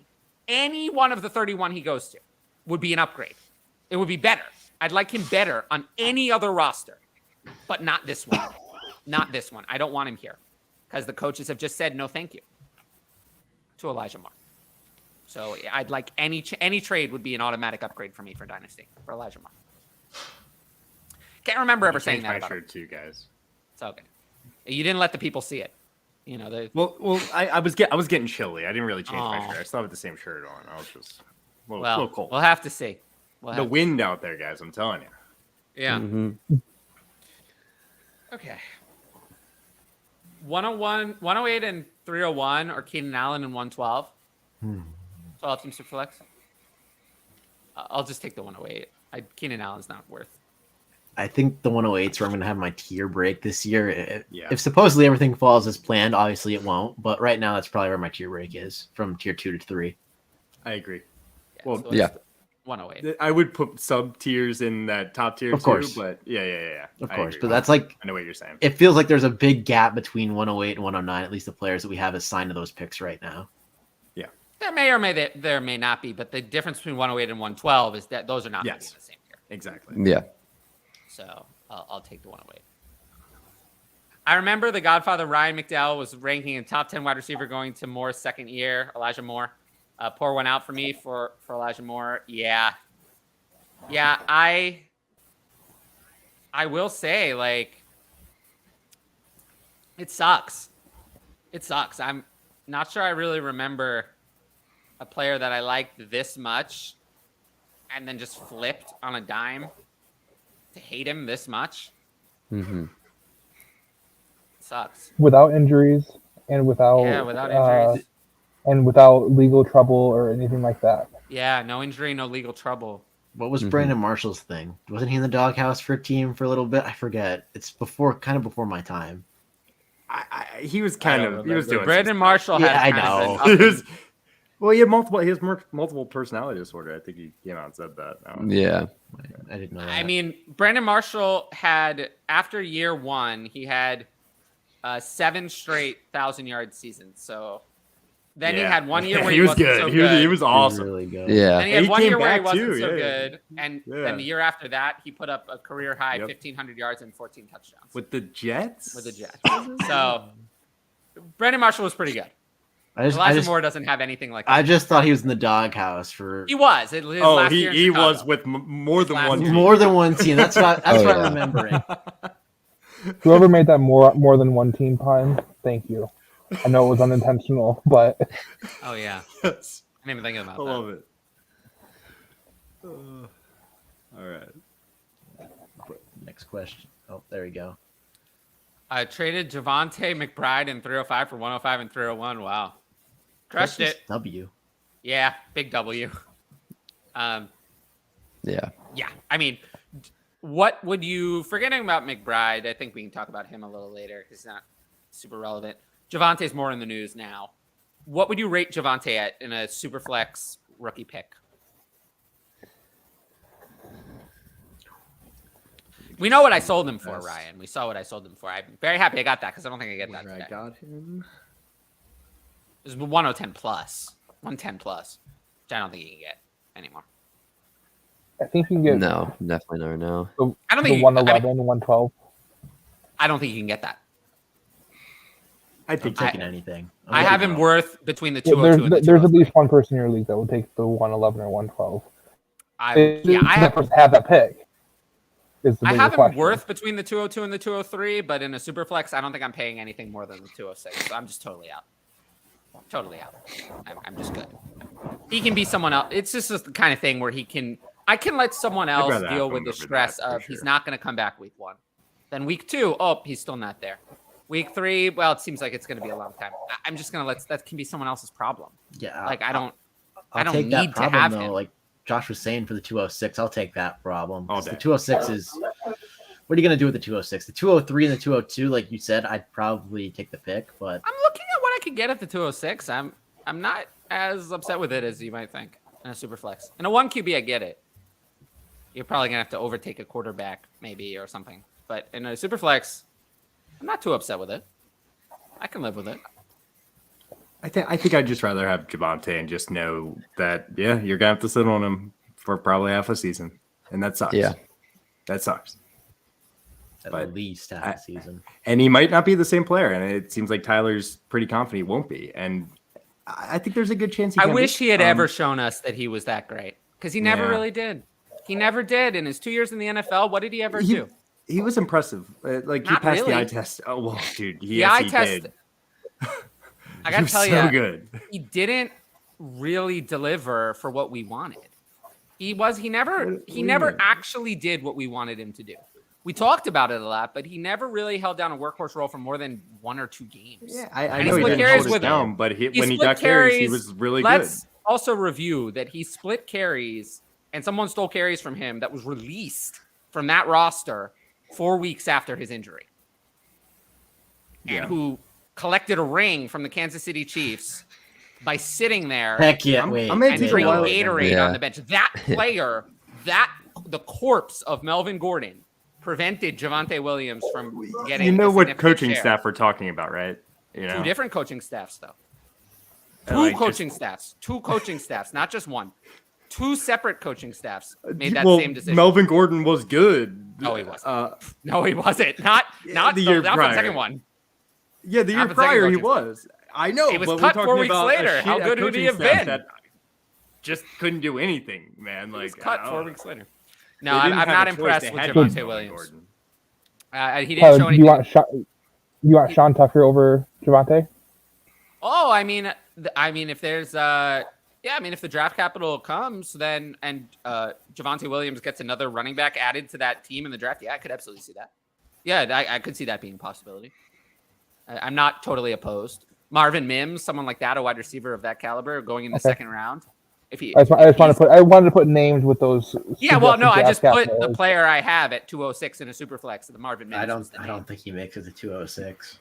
Well, maybe he won't then. Well, that's just where I have him ranked. So I'm saying in my rankings, so I have other players ahead of him, but like my 206, I would be okay with that. Mm-hmm. So I don't know. I just don't like taking on like toxic assets. You don't have to. That's always what I say is you don't have to. You don't have to buy low on toxic assets. Like there's other players. You don't have to take them. No one's making it. Do you really think the Jets are going to sign OBJ? Yeah. And what is Ginger Rogers? What is that? Is that a thing that I don't know about? I'm shocked you didn't know about the OBJ thing. No, I did know about it, but I don't. He's on his list. I don't think that's realistic. Yeah, that's one of the people that he wants. Yeah. He wants a lot of things. I mean, he can't have all of them. Is Cobb a tight end? Who's the tight end? Mercedes Lewis. It's crazy. He has like a list of demands. Cobb, I haven't gotten over Mercedes Lewis fumbling against the 49ers in the playoffs. Everyone wants to blame everything else in that game, but Mercedes Lewis ending their second drive, which would have put them up 2 scores, by fumbling the ball on an easy catch. And you're 37 years old, just fucking go down. Just go down. You're not hurting anyone. My question is, I don't actually think OBJ signs there. So where are some landing spots for OBJ? Because I think there are other ones that make a lot more sense. I think the Allen Lazard signing OBJ is demanding serious money. Yeah. I don't think he's going to take a discount. Just to be honest with you, I don't think Odell Beckham, who has, I think, a bigger ego than Aaron Rodgers, I will say. I will say I think so. Not that that's a bad thing. I actually think it's good for, if you notice, a lot of these really successful players have a really big ego. They do. Wide receivers especially. Yeah, wide receivers especially, but quarterbacks too. Yeah. And I don't think that's a problem. I don't think that's necessarily a problem, but I don't think OBJ is going to take a discount just to play with Aaron Rodgers. I do think that the Chiefs are on his list. The Bills are definitely, we know the Bills are on his list. Yeah, but again, I think it's the money thing. Like, you have to have, I think, what do you want, 10 plus million? The Jets don't have it, though. The Jets don't have, and not after signing the Lazard deal, they don't have a 15 more million for him. So do you think OBJ would rather sign like a lot of money with like the Falcons or go to the Jets and play with Aaron Rodgers? You know what I'm saying? Well, I don't think the Falcons are going to be making an offer for OBJ. Yeah, I'm just throwing out. I mean, they need wide receivers. They have money. He chased his ring. He got it. Yeah, he got his ring already. Yeah, I don't know. I mean, I think there are a lot of teams where he would. I could see him wanting to sign for the Chargers. Yeah. Well, they're not going to pay him, right? The Chargers do not. No. Did he want a 1-year deal or a multi-year deal? I don't know what kind of deal he wants. Yeah, because the Chargers are buckled for cap space, to put that lightly. They did all the restructure, so they're like okay now. But they have the Herbert contract coming up. They just restructured Khalil Mack. We got a ton of money. They're a mess. They're going to implode. I personally think OBJ doesn't have. I mean, Minnesota could sign OBJ. Okay. Yeah. They have room. Sure. And you probably want to go there, I guess, right? I don't know. Yeah, and while they would be extending Justin Jefferson, they still have his 5th-year option, so it's going to be like 3 years before the big money for Jefferson actually kicks in against the cap. So they would be able to squeeze, and they just restructured Kirk Cousins, so they do have room. They'd be able to squeeze him under. All right, honest question. This is going to sound ridiculous, but do you think Odell would be mad that Justin Jefferson got more targets than him? No, I don't think so. I think even Odell realizes that Justin Jefferson is a better player than he is. I don't know. He was fine with that. Weren't the Cowboys the big team like during the season last year? But that's kind of quieted down. I don't know. Yeah, I know. I'm wondering why that's quieted down so much. Just because if they would have done it, they would have done it already. I think so. Yeah. It's the Gallup contract. I just think OBJ is mostly washed. 2 or 3 years last year, like mid-season, with like the money obviously backloaded and Jerry wasn't ready to pull the trigger on it because he literally wasn't ready to play. He wasn't going to play. There was no chance that he was going to see. But could it make sense now? Maybe He might have soured that he would relationship. probably want to sign with. He might have soured that relationship. Yeah, wasn't he traveling there when He could always kinda sign got with the Giants. not arrested, taken off a plane? I've seen it throw around quite a bit though, too. Yeah. Legit though, like the Giants don't have much at receiver. I mean, Wan'Dale Robinson is an injury risk. He's still They coming got back. Darren Waller, dude. Yeah, but Sterling Shepard is still also injured. Yeah. Isaiah Hodgins is fine, but like they could sign Odell and then still draft someone else. Like, I don't think. I think Why it's do more like they snag a Broncos guy. Sorry, go. You're good. Someone put out and said that they think Jerry Jeudy will be a Bronco within the next 40. I think it was Christian Williams. You mean said a he'll Giant? Gary Judy. Be a giant in the next 48 hours. Okay, I okay, kinda- I that can makes see it. yeah, could see it. no. I could No, see someone I doing don't it. think so. Right teams, wrong player being moved. I Cortland think Sutton. the Broncos don't want to trade Jerry Jeudy. The Broncos want to trade Cortland Sutton. They're done with Cortland Sutton.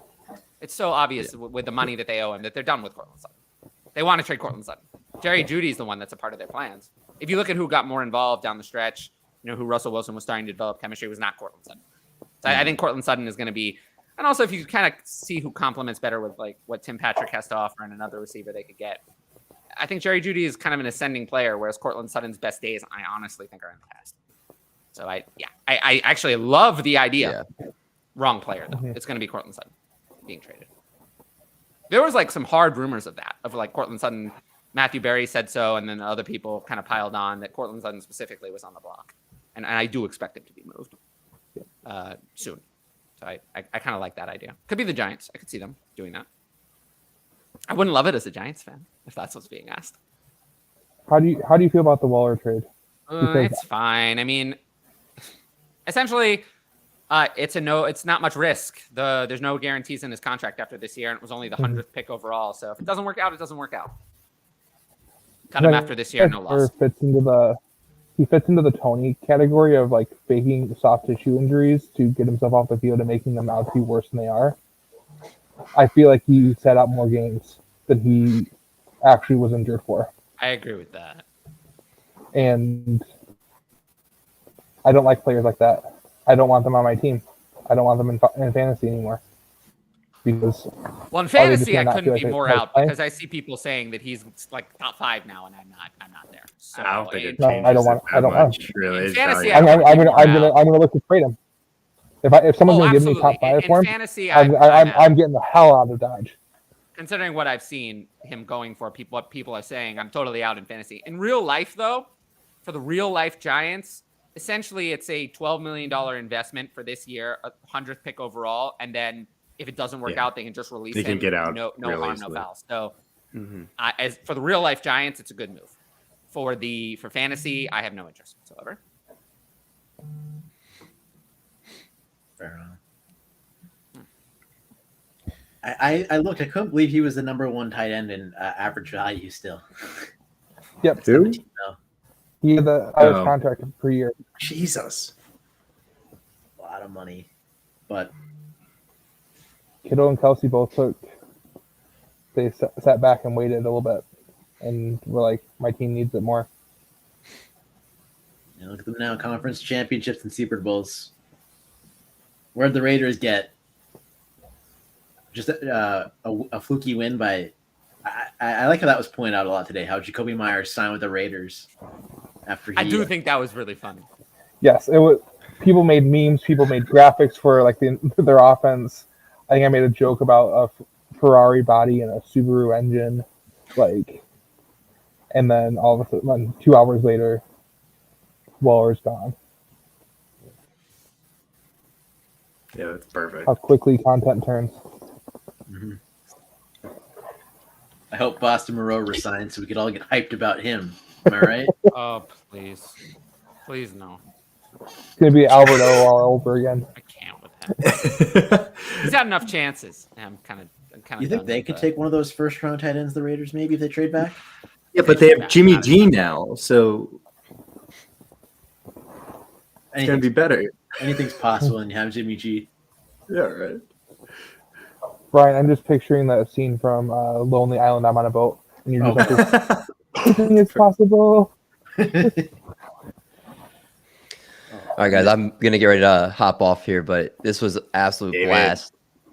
I gotta go lie down and take some emergency. Yeah, But, do it. feel You do better, that. and Yeah, man. look for a message in your DMs about the draft stream. I want to have you back on. I will definitely. That sounds awesome. Appreciate all you guys. I'll talk to y'all later. Peace. See Yes. I always love when people power through sicknesses. I feel pretty good today though, but I've definitely had some shows in the past where that has not been the case. Tyler and his flu game. Last year during the draft was bad. I was like very sick for that. It was all Honestly- bad until Wandale got day 2 capital. Come on now. Sanders to Falcons, yeah, that's not actually the case yet. I don't hate it though. We do. Thank you, Will. Thank you. We gave him $2 million just to show up for 2 games a year, and it's well worth the $2 million. Hey everyone. Hey Toronto Dave, we love you. Hello. Um, We do love Toronto Dave. I will say also, even if there's not much more in the chat, there's still a few pieces of news that I feel like even between yesterday and today we haven't talked about at all. So I will hop back to that. We're gonna go into a little bit of overtime today for the people. OT hit the OT buzzer. Come on. Yeah. Even though and Ryan and I did our extra stream too. People should check that out. Actually, I think that was Patrick as well. Yeah. Jeez, I'm out of it. Gassed after doing all these things. But yeah. Patrick put in double time. Patrick's he went putting to the in Rum Boys work. right after that. Oh yeah, that's That's why you're. I went into double time that day, and then I wanted to do double time tonight, and I think I'm just doing this one. yeah. Man, Patrick's a machine. What was I saying? Am I happy about Waller IRL or fantasy? Actually, we just talked about that. IRL, I'm pretty happy. Fantasy, not at all. I think. Yeah, you covered it pretty well. Yeah. Never forget. This is probably what I was thinking of. That was probably what I was thinking of. Yeah. All right, so let me see. I'm going to go through the show sheet and see if there's anything that we talked about, or if anyone has any further comments. Austin Eckler, the trade demand. I feel like we can leave that for when it actually happens or doesn't happen. It's just speculation. When they put him on some garbage NFC team. We did that. We can kind of leave that one because I'll do a whole separate show for that if and when it happens. The Dolphins signing Mike White. I feel like that we kind of brushed by that yesterday a little bit. I think it's a nice signing. I don't think it's too important. We talked a lot about Jimmy Garoppolo. Solid backup quarterback. I think it really screws over the Jets if Aaron Rodgers, chickens out last second. Yeah, that's true. I mean, the Jets are so screwed if Aaron Rodgers doesn't come there. He's going there. He's going. I think if Tua has 3 concussions again, the Dolphins don't go on like a 7-game slide at the end of the season. I do think Mike White they is got an big upgrade problems over that Teddy way. That's the Bridgewater. case. They got big problems. I think Mike White is an upgrade. Yeah. And I also think Mike White is capable Oh yeah, of over playing Teddy the same- Bridgewater, sure. the same offense as Tua. Obviously he's not as good. That too. He's got the arm that he can still hit Waddle and Hill deep. He can hit those crossers. He can make the easy throws, unlike Zach Wilson. One thing we have actually not really talked about at all. It's funny. It was actually a pretty big news story in the real NFL, but kind of has gone under the radar. I don't think we talked about Sam Darnold signing with the 49ers at all. I don't think it's even been mentioned on either of the shows. I forget if it had happened by the time we wrapped yesterday. We haven't talked about that at all. Does anyone have any opinion on that? Because I do think that could be kind of interesting. Go watch their film NFC Championship game. That's all you got to know. They want another quarterback, and they'll have 3 quarterbacks going into next season. No, they had 3. Wait, no, they didn't. Never mind. I was thinking. Well, they did. They did have 3 quarterbacks going into the last season. They had Brock Purdy, Trey Lance, and Jimmy Garoppolo, and they all got Josh hurt. Johnson. I think that Josh Johnson got hurt too. They had 4. Yeah, they did have 4. Well, they brought in They went Josh Johnson 3 when, competent quarterbacks, Jimmy G went down. but I don't think he's going to be the starter. Right. no, definitely not. But I do think it's interesting that it is a pretty high-end backup. So I am a little bit concerned that Brock Purdy is not going to be ready for week 1. It is half the money of Mike White. So, like in terms of valuations, it's less money than Taylor Heineke. It's good for Sam Darnold. Like he got some money, but Yeah. it depends on how throwing goes in middle of June and how quickly Brock Purdy can get his arm strength back. I mean, Sam Darnold still has no real value. Yeah. I remember when he was the greatest, one of the greatest quarterback prospects of our time. Back when at USC. Yeah, and then he wasn't. And then he ghosted fantasy managers. Yeah. Yeah. That was good. I like that. You can clip that later. I like that. I like the comment. 135. You can clip that. That's even better, actually. That made it a I'll lot clip better. that. Matt Breida re-signed with the Giants. It's a nice backup for Saquon Barkley. Jameis Winston returned to the Saints. That kind of shocked me a little bit. I actually did that shock was me weird. too. I think it's because he was still under contract, so they had some leverage over him. He'll be a nice backup for Derek Carr. Yeah. He deserves to start again. I don't care what people say. I want to see another legacy year. I don't even think he believes he deserves to start again. I don't know. Wasn't he one of the quarterbacks that got LASIK and everyone's like, "Oh my gosh, Yep. he's gonna be the GOAT." When he first went to the Saints, I think. Yep. Jameis shooters are a weird breed. But I don't think we really care too much about Jameis Winston other than that he should be rostered in all Superflex leagues because if he ever goes in, I think he'll actually be usable, which is always helpful. You always want to roster those backups like Mike White, Jameis Winston, where if they go in, they'll be fantasy viable. Then Jarrett Stidham signed with the Broncos. That kind of surprised me. We talked about that a little bit. I've talked about that on Twitter and other places. So I thought he would go back to the Raiders. I guess that didn't happen. That gave us the 15 minutes of, what are the Raiders going to do now? Then they brought in G and that big It's money nice. I mean, we'll see. He is Russell Wilson's backup.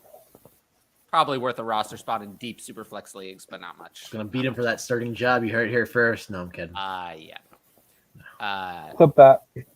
Clip that, yeah. You could go with that. Just literally sitting on that for like 6 months. The Falcons assigned Taylor Heineke. It was 2 years, $20 million, which is actually a lot. Part of why I think that, we'll see what they do. Of the teams right now, though, that one feels like, we always have a couple of these like quarterback competitions every year. That one feels like an actual competition to me. If that's what it ends up being. That one seems like it could be a real competition. So we'll see. Desmond Ridder would be the favorite, but I think there would be a legit competition there because it's a lot of money to pay. It's a lot of money to pay for a pure backup. Pure backups are usually not quite that high. Those are usually people. Good for competing. Taylor Heineke. It's good for him to get paid. Yeah. He did parlay that one game against Tom Brady in the playoffs. I know, but he's actually been decent when he's played. Yeah, he's been bad, but like decent's definitely the right that word. one game got him 2 years, $12 million. Would we look at him the same way if he didn't? If that playoff game didn't exist? I don't think we would. Honestly, so no, I don't think we would either. But his back coming in for Alex Smith, 2021 would have gotten him enough to be signed for 2022. I think he was good enough in 2021 to be a backup and completely take away. He got kind of lucky in that he was on the team with Ryan Fitzpatrick, who got hurt week 1, and then he was the only option for the rest of the year. So we got a whole year to showcase. I got the 111, the startup draft. So far, I have Lamb, Waddle, Pitts, and Gibbs. I'm noticing a lack of quarterbacks. I'm a little scared. Rushing touchdowns. That's so weird. That's interesting. That's a new one. I'm a little scared. Well, I'd have to see where you drafted those players. You started with the 111, so I guess you drafted Lamb at 111. Then Waddle. I'd assume Waddle. It's weird though if you got Pitts. Maybe it's a third round reversal and you got Pitts at 302. It's just the 2.75 tight end premium league. Yeah, I don't know. Or is that someone else? The lack of quarterback scares me though, so I'm a little scared. So we'll see. We'll have to see. Let's go back to the show sheet for a second. I do want to mention with Jacoby Myers, if I don't think we've said it formally, his contract was very disappointing. I had people telling me, And I thought these people were out of their mind. Hi, I'm people. Yeah, your people. Yeah, people were telling me all over the place. People were saying, "Oh, Jacoby Myers is going to get 15 to 20 million a year. Oh, Jacoby Myers is great." Oh. It was like, no, he isn't. He's not. And I was so utterly underwhelmed by this. I'm surprised the Patriots didn't pay him that. Yeah. That's the scariest thing. Yeah. This is what they were competing against as an offer, and they didn't want to. They have no receivers at all. They didn't want to retain him for this. They couldn't offer 3 for 35 with 25 million guaranteed. They couldn't offer that. They didn't even want to pay him that. Yeah. That is Lazard got very paid scary. more. Because usually guys that and Bill maybe Belichick- he wanted to leave. Maybe We don't know that. Maybe, but So usually it's players a don't turn down possibility. more money. It sounded like from his goodbye message Jacoby Myers wrote out a goodbye message was, I didn't want to leave. You didn't pay me. I wish I could have stayed. They offered more money, so I had to do the best thing for my career and leave. But I wanted to stay, is what his goodbye message kind of sounded like. I mean, obviously, I'm not a mind reader, but it didn't look like fuck you. It looked like I really wish I could have stayed. I mean, Bill Belichick, the GM. I'm not even gonna get into it. Bill Belichick, the GM, though, does have a good history of saying no thanks to letting players leave and those players leaving and doing very poorly. You know, when he has a player in-house, player or coach, and he says no thank you, and then that player Usually or coach goes elsewhere, those usually do not tend to do well. Chandler Jones is the one exception to the rule. Yeah. But that's it. I can't He think has of a any mixed more. bag of his incoming free agents. He doesn't do great at evaluating players from other teams or the NFL draft, but he does do decent at evaluating his in-house talent and making good decisions about who to retain and who not I to mean, retain. that J.C. Jackson contract right now looks like the worst one in the league. It's up there. So, like, that's just the other side of the ball. But you're right. You're definitely right. Usually when he lets a player walk, it's rare that player it's just like becomes a star elsewhere. So this contract is anemic. I thought it would be almost double this with at least 40 million in guarantees. So I thought did he was the clear number one on the market. I thought some people were saying it would be even higher. Like I thought it would be, maybe 14, 15 a year. Some people were saying it would be up to 17 to 20. I thought that was a little crazy. That But Christian Kirk deal got us all confused. I think that was just a once in a lifetime thing, I guess. But yeah, I'm out on him for the money alone. The money alone changes his tier for me. But the Waller trade gave him a little bit of life. I buried him in my dynasty rankings before that. Then after that, I re-ranked him about a round higher. But still, I mean, in dynasty, I have him behind players like Cortland Sutton, Rashad Bateman, who I had him well ahead of before this signing. So he took, even with Waller being traded, he took a massive hit to me. What would it take for him to get his value back? Adams get traded? Yeah, Adams going away would really help. I They just can't thought do that to Jimmy G, can they? No, I don't think so. I don't think Adams is going anywhere. I don't think either. Yeah, I just wanted to comment a little bit on the money. I think we talked enough about Raheem Mostert and Jeff Wilson. What about, does anyone have any interest left in Michael Thomas? You see his bio? No, I don't really care for Michael Thomas. He said, see you 2024 offseason. Oh my God. So I guess he wants to cash in one more time. I will say this to Michael Thomas thing. I am disappointed for my Rashid Shaheed shares. He's a baller. I moved him down a lot. He deserves to shine. He was great at the end of last year, and obviously Michael Thomas is going to take those snaps. Chris Olave is a stud, so like we know that. But I feel like Michael Thomas is going to just eat into those snaps for Shaheed. Yeah. I mean, he has upside heading into next season with Derek Carr. I would say it's as good of a quarterback as he's had since Drew Brees in that offense. So I there's do definitely think upside if he's healthy and ready to go and ready to I play. actually have him ranked like decently high. Like in Dynasty, I have him like I guess it won't stick once rookies are included, but he's like right on the edge of my top 50. Higher than you'd probably think. When he played last year, he was I'll good.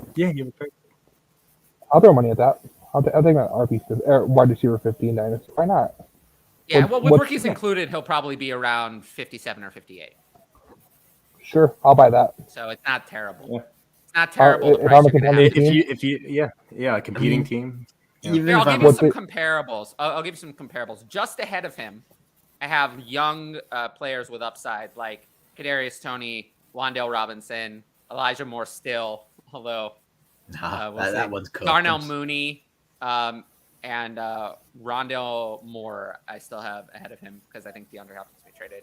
And then the last player I have ahead of Michael Thomas is Tyler Lockett, who I feel is just a better version of Michael Thomas, given that he's actually produced over the last few years at a high level, whereas Michael Thomas has produced 5 games over 3 years. So I'd rather take if I'm going to take an old guy, I'd rather take the more proven player recently in Tyler Lockett. But then I have Michael Thomas ahead of players like Alec Pierce, Brandon Cooks, Josh Palmer, Sky Moore, Zay Jones. Those are the players right behind him. I'm gonna go send some Michael Thomas send out some Alec Pierce and try and get Michael Thomas back. Yeah, why Michael Thomas ranked higher at this stage? So. It just sounds like Michael Thomas is a buy no matter what situation you're in, because if he comes back and he looks like he did last year, you could easily flip for higher than what you traded for him. So I'm not saying that I would. I'll be honest with you. Michael Thomas is the kind of player that if you actually have to go and send the trade offer for him, it usually ends up being too expensive. But is the kind of player I'd be interested in actually drafting onto my team in a startup. Much more likely to draft him than I am to buy him. Sometimes when I say a player is a buy, I more mean that I like their ADP more, because the ADP is easier to judge. It's easier to judge what that actually is. Trade market value varies more from league to league. ADP varies less. You never know when your league mates can hang their hat on the season you had 3 years ago, that wide receiver one record-breaking season. You never know how your league mates think. Maybe. I do feel bad for Rashid Shaheed, but I haven't dropped him off the map because I know Michael Thomas has a propensity to get injured. But I will say that with Derek Carr, if Michael Thomas stays healthy and Chris Olave stays healthy, they'll be the only 2 fantasy relevant players on that offense. There won't be room for others. But if Michael Thomas cannot stay healthy, then Rashid Shaheed and Juwan Johnson will be able to step up. But they require Michael Thomas to fail, because Derek Carr is not going to support Olave, Michael Thomas, and then other players. It's just not going to happen. So you gotta. It's a little bit of a leverage bet kind of thing that you're looking at there, which is fine. You know, I don't mind betting against Michael Thomas staying healthy. Is not a bad bet to make. I mean, it's not the bad bet if he played 3 games or 5 games last 2 seasons, like you said. Well, I'm just saying that's why I haven't given up on Rashid Shaheed and Juwan Johnson, because there's a lot of upside if Michael Thomas were to go away. I mean, he's 5 for 48 in terms of playing, or so 5 or 6. It's not a lot. So we talked about the Giants trading for Darren Waller enough, and I do want to say the Giants. I'll just say this about the Giants: the Giants' current room. For people who think that Darren Waller is going to be some sort of target monster, the Giants are not done. The Giants will be adding someone significant to this room. The best case scenario is that they only add Odell. More likely is that they pick someone in the first round and still could add someone else or trade for someone major. So it's a bummer. I like Isaiah Hodgins. I don't dislike him. I'm just saying, for people looking at Darren Waller and saying there's no one else there, have patience. There will be someone else there. It's the Giants, as someone from New York, the Giants are not done. The Giants offseason is just starting. They have many moves planned. We talked about Rashad Penny enough. Oh, and just kind of random news, the Commanders released J.D. McKissic. He has a neck injury. I think it's a chronic neck injury, similar to the one that kind of ended Chris Carson's career. So I think J.D. McKissic's career is over. But he had a great run for fantasy. As frustrating as he was, I felt like he always frustrated us and would frustrated us in terms of taking fantasy points from players we really wanted to score them. But, he did have a great pass catching running back in a bad situation. Multiple job, bad JD. situations. Yeah. But he was able to collect a Great good job. amount of money over his career. He was very helpful for his NFL teams, even if he wasn't our favorite player all the time. And, it's I do think this is the end of his career. So it's nice to just talk about that. No matter how much we were rooting for Antonio Gibson, it's nice to see players to succeed and catch the bag. Like I feel like that's he got a bag, not what we would have, much more than we would have expected from the first couple of years of his career. I will say, last thing about the Commanders, this release opens, because he was under contract, this release opens the door slightly. I'm still leaning against it, but that the Commanders add some sort of running back. I got a little bit of an update on an impending free agent right now. I see it scroll across my feed. So right now, the Lions and Jamal Williams are far apart on a contract. Oh, then he might be going elsewhere. So teams in the mix are Bills, Bengals, Panthers, and Bears. Panthers and Bengals would make sense. Bills, there's no way he scores that many touchdowns, right? I'm not that interested in Jamal Williams wherever he goes, but as more than just a 0 RB kind of target. It's not like I'm going to be. What happens if he ends up on the Bengals and they don't draft anyone significant? They let Mixon walk. I mean, that's the best possible case. I don't think that's realistic. Yeah. Let me dream. I think they'd be signing Jamal Williams to replace Joe Mixon and then drafting someone. What if that someone's like a 4th round pick? It's not going to be. We also have to remember we worry about running backs going on their second contract. This is Jamal's 3rd contract. Yeah, I know, which is insane. That he's been around this long. Yep. I will say, though, look for teams to do their running backs dirty. What do I mean by that? The Bengals and the Vikings are the two that I have in mind. You can cut a player at any time. There's no difference to the team in cutting them now or cutting them May 15th. They can do it at any time. The money doesn't become guaranteed till the first week of September. Some players have bonuses, but Mixon and Cook are past that. They can wait. So what I mean by doing a player dirty is the Vikings and Bengals can wait to see if they get a running back they like in the draft. If they do, then they can cut Mixon or Cook in May. So they could do them dirty. And I would not put it past the Bengals, especially. The Vikings have a better reputation, but the Bengals, I do not have a good reputation as an organization. I could easily see them doing that. Signing Jamal Williams, seeing if they get someone they like in the draft. If they do, cut Joe Mixon. If not, keep Joe Mixon. Also, while we're still talking Dalvin Cook, back in my mind, he still has a civil suit for the battery and false imprisonment in addition to assault that he was alleged to have done back in 2021. That civil suit comes up in August. I honestly forgot about that. And then Mixon. I forgot. I don't forget about Mixon. Yeah. And then in October it was things that are going on. I mean, we're not going to get into that. I got another kind of update on the Broncos wide receivers. Yeah. So what I'm hearing right now is the Broncos aggressively pursued Alan Lazard. So they have Tim Patrick.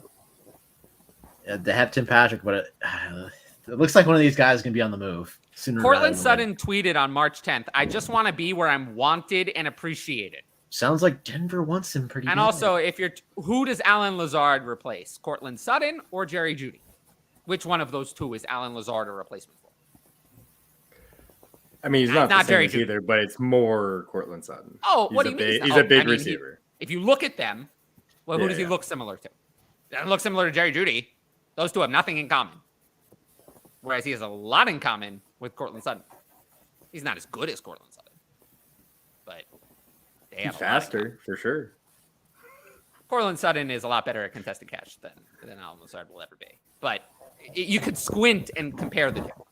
Whereas Jerry Jeudy, to be honest, a receiving core of Alan Lazard, Tim Patrick, and Jerry Jeudy kind of feels reasonable. Whereas Alan Lazard, Cortland Sutton, and Tim Patrick it doesn't make any sense. So I expect Cortland Sutton to be gone within a week. So just look for that. Let's see. What else was here? We're almost at the bottom. Jets sign Alan Lazard. I feel like we talked about that enough. Panthers sign Andy Dalton. I feel like we talked about that plenty. And then the Broncos sign Samaje Perine. We kind of talked about that from the Broncos side. I like him for redraft this year. I want to mention that. Yeah, we did talk about that. I'm interested, though, from the Bengals side. to see what they're going to do at running back. And we've been talking about a little bit with Joe Mixon, but they're going to need another running back anyway.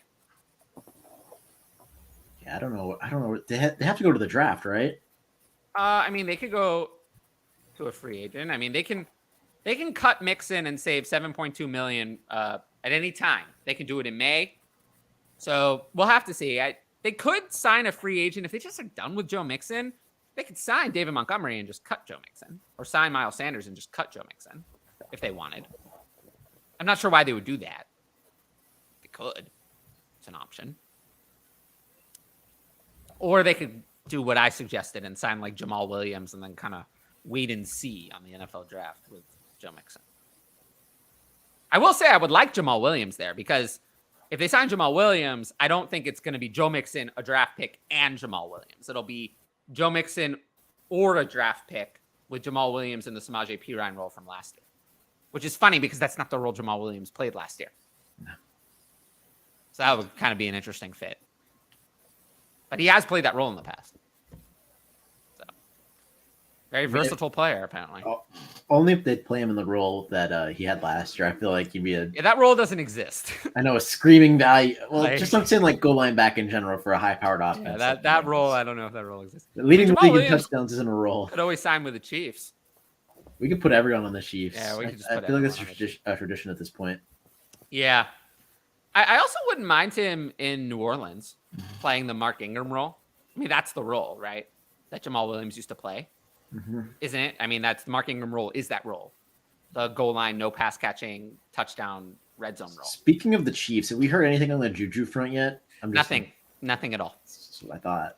Like, he's the cover art for this show and nothing. Like zero information.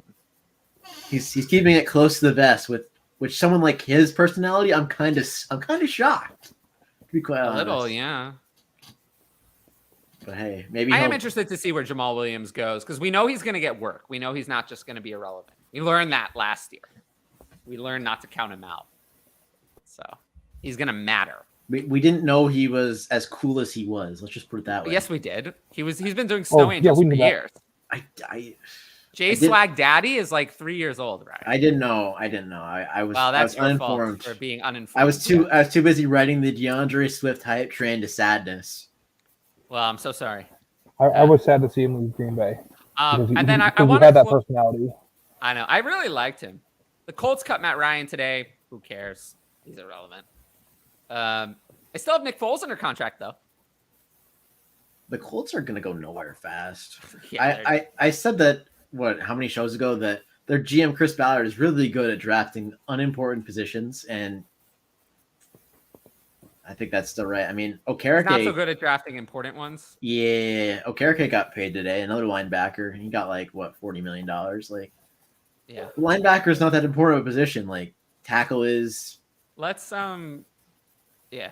Well, let's see this. Do I think the Eagles get an actual running back? We talked about that a little bit earlier. I think it's possible if they get the right value, but they've set themselves up with Penny, Gainwell, and Scott, where if they had to, they could go in with this. It could. I think on such a run-heavy team, it's weak. A team that relies on the run. I think they'll it's sign weak. another running back, but I don't know if they'll sign another big name guy. I don't know. No, they're not going to sign another big name guy. Just think a like big name would drafting come in the Gibbs draft or Robinson or maybe. I do think something they've like- kind of alleviated the need to take one in the first round. I think at this point, the second round, that's 62 overall, would be the one I would be looking at. I think they've kind of alleviated the desperation need. I could see them trading down from 10 and, oh, hold on. David Montgomery to the Lions. How about that? Oh, Official. so there it is. Just came in. So Jamal Williams is gone. So yeah, Jamal Williams is gone. All right. Well, we have one last piece of news. We got to break news on the show, guys. Yeah, actually, we had a bunch of that yesterday. But there hasn't been anything, I think, since we started recording today. Yeah, David Montgomery to the Lions. Well, okay. So this is exactly one of the scenarios I outlined for DeAndre Swift. What happens if they sign? Because essentially, is there anything that Jamal Williams really does better than David Montgomery? Because I would say no. I would say David Montgomery is better than Jamal Williams at everything, in every way. In every way. Except being cool. Except being cool. Jamal Williams is the cooler player. Analysis. But I literally The think swag factor David, is- the swag factor. It But just goes way when you- down. In does all this mean for seriousness, DeAndre as football players, I genuinely think David Montgomery is Oh, he just, got paid. oh boy.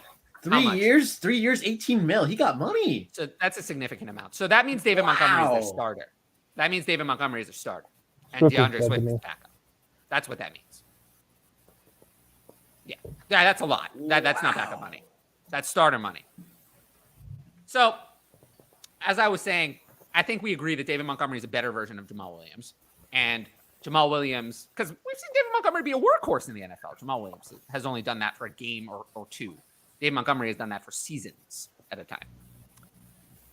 So if he's better in the passing game, better as a pass blocker, very solid on the goal line as well. I mean, that's one of Montgomery where he excels. Very competent, does not commit a lot of errors.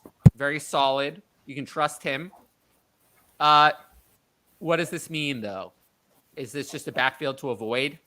It's kind of how I feel. It's not.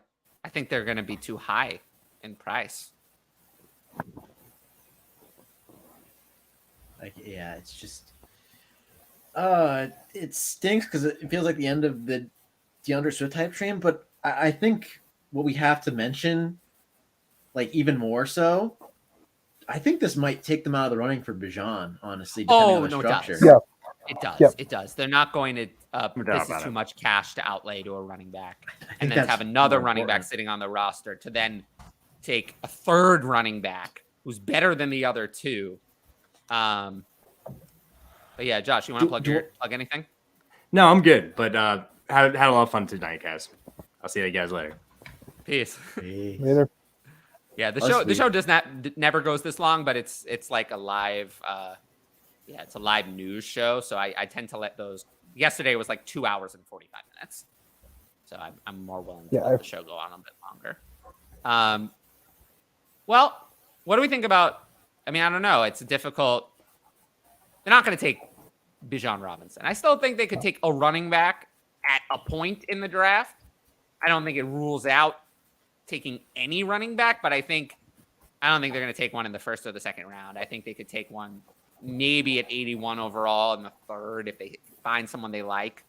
I still think they add someone else, but like not high enough capital to make. No, it. I think they're adding someone behind these two players, not ahead. Yeah, I think they're adding someone behind them who could eventually take over for DeAndre Swift when DeAndre Swift leaves after this year, because he's obviously not coming back.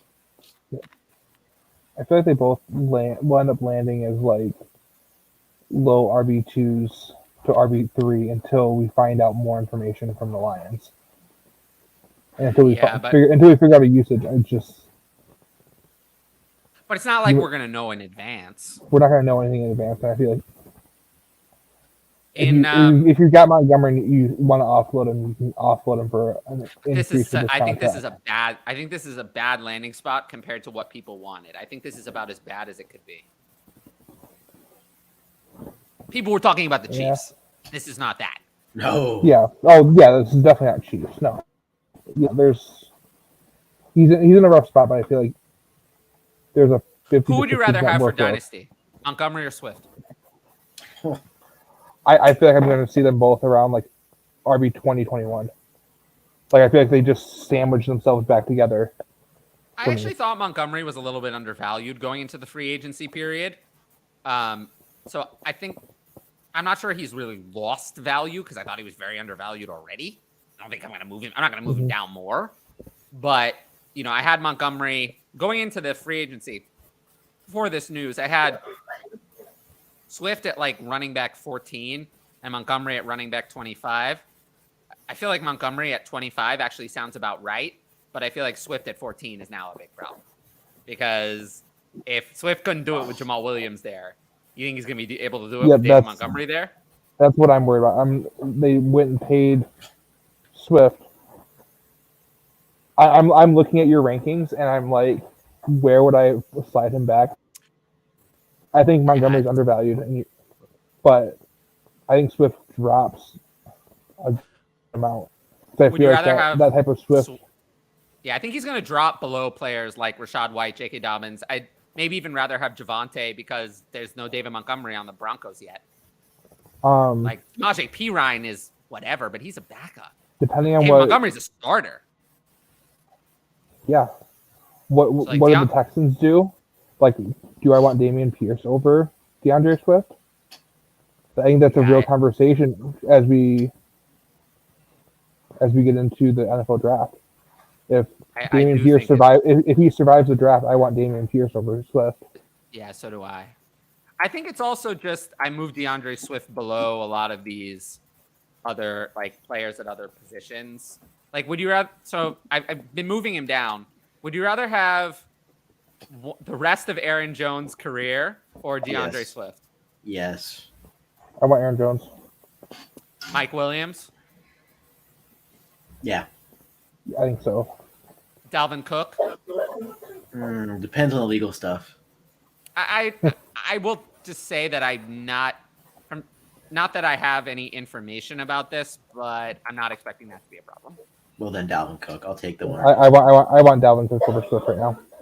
Dameon Pierce? It's right close. I think I lean Pierce right now, especially with the rebuild in Houston. Like, they're not. I mean, who's going to come in the draft that's scarier than David Montgomery? There aren't that many. I mean, even though you said it's not a real a significant possibility, Bijan at number 12 is still on the table. I do think, though, there are only two players in the draft that are only Bijan and Gibbs are scarier than this Montgomery contract.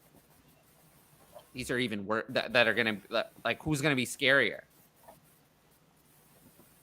So Bijan and Gibbs can only go to two places. Some of these players are going to survive. But yeah, I don't think you need Bijan or Gibbs to unseat Pierce. I think Zach Evans or Charbonnet could. I think those would be or do enough damage to it to knock. Yeah, but more damage than a Montgomery at this kind of contract. This kind of contract is very damaging. This is very bad. I don't see the split being no worse than 60-40. We're still gonna have. It was barely 60-40 last year. But I could see this being very bad. Do you think Montgomery's getting upwards of 75-80% of workload? I mean, very few running backs do. But I'm worried that it's just the kind of thing where Montgomery gets his 60 to 65, Swift gets on the field when they feel like it, and then there's some other running back, some backup taking some work, and Swift is just like a bit part. Okay. It's just very concerning. Wait and see. Yeah, I mean, in redraft, I'm definitely going to have Montgomery higher. Mm-hmm. In Dynasty, it's tough. I mean, Montgomery is about a year and 8 months older than Swift. He's not ancient.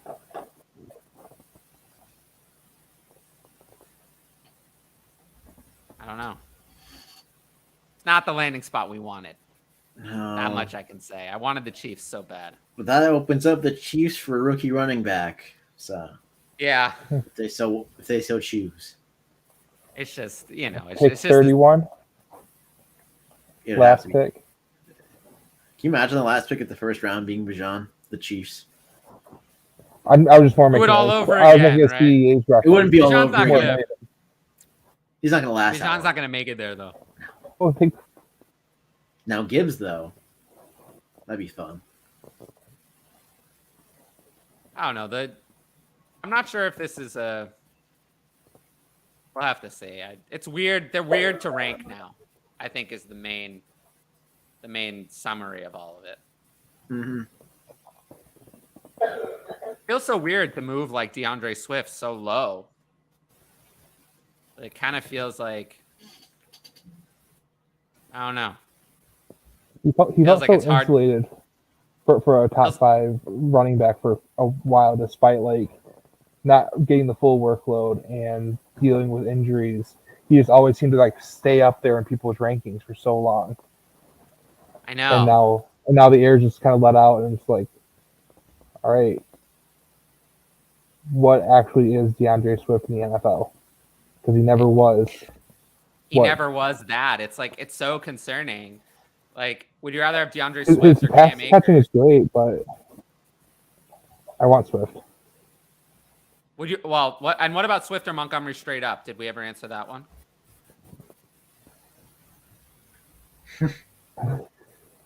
Yeah. There's a hope with Swift that he gets out and goes somewhere else in free But agency. we've seen with free agency for running backs that never pays off. Not James Conner. it can pay off, but it never pays. Even James Conner didn't get the value back. The one guy who ever got the value back was Kenyon Drake. How about that? First round redraft pick that year. Oh, wow, what I a remember mistake. I was in on it. No, I made a mistake. People can make mistakes. Lamar Miller is one of the better free agent stories, but that's still not a. It's mostly littered of Tevin Coleman's and Jerick McKinnon's, disaster after that one disaster. time. It was a disaster. Marco Murray. It's mostly littered of disaster. It was already the after second disaster. time though from DeMarco. But what I'm saying is, if we're relying on DeAndre Swift to go to another are we talking team about? and then get a lot of value, I think we should be very careful in waiting for that. So I think I'd lean David Montgomery. If I have David Montgomery ranked higher this year, I think I would lean toward him. I have no Swift shares, and I don't plan on reaching out for any Swift shares. No. I'm kind of good with that. I think still by the upside, by what they saw in college and the draft capital, I think it's going to be kind of hard to acquire him for a reasonable price. I know it was for me like 2 weeks ago. I was, trying to get some Swift shares just because I wanted some. I wanted them on my team. Not a good thought, but I just couldn't pay the prices that people want it. So it's one of those things. Yeah. Man, it's just a brutal situation. Do you want Javonte or Swift? I'll take Javonte. Javonte or Montgomery? I'll take Javonte. But they're both in a range of where I'm not going to have them. I feel like we to go back to that conversation we had with Javonte, I like that. Bringing that Yeah, full no, circle. my favorite running back in that range, the ones that I want are, and there aren't any, but Rashad White is the one that I feel like is in the right part of his value curve that I might be interested at. There's a possible profit. Had a year one that was pretty good. He emerged over time and claimed a good role, and we're going into year two that feels like and he's not too expensive. He's not too expensive. Sometimes we're going into year two and we're talking about a first or second round starter pick. He's not that expensive. So he's kind of the one in that range that I see a potential for a rise and then a profit. Javonte, I don't really want because he's injured. I mean, I don't mind. J.K. Dobbins is not actually priced the worst in the world. But maybe David Montgomery, if people are not enthused about this landing spot, maybe he'll be the player I'm interested in as an RB2. Because I actually, in the DLF ADP from February, David Montgomery went 5 rounds later than DeAndre Swift. So I think they're now very similar in value, and now you just have to kind of see. But oh well, I don't. There's not much else to say really about these two players. I'm sure I have a lot of patrons who have DeAndre Swift shares from 2 years ago when I was in on him. Now we're not happy. Swift is done for. I wouldn't say that he's done, but I would say that this is the end of Swift's high end value. I think now he's in the speculative range. I can't wait till he's a buy in that speculative range. I can't wait. I'm having everywhere. We will see if his name value endures. We'll see if his name value survives. I give it half a season. Yeah, we'll have to see. We'll have to see. But I look at this range. There comes a range in startups after Javonte Williams and Javonte Williams, not like I want him, but there comes a range of players: Aaron Jones, Dalvin Cook, Dameon Pierce, DeAndre Hopkins and Calvin Ridley are in there. They're older also, but they have some upside, I guess. Dan Montgomery, DeAndre Swift, Cam Akers, Mike Evans, Joe Mixon, Ryan Robinson, Juju, Miles Sanders, Gabriel Davis, James Cook, Tyler Algier, Alvin Kamara, AJ Dillon, Cortland Sutton, Khalil Herbert. These are just we're listing players. I'm just gonna want these players. I just don't want this range. I want to either go above it or below it. Oh, Khalil Herbert. He's a trap. Be careful. Khalil Herbert, for me, I'd move him up a couple of spots. But, now I probably just moved him. I had him behind A.J. Dillon. Now I have him ahead. What was the pick that they got? 61?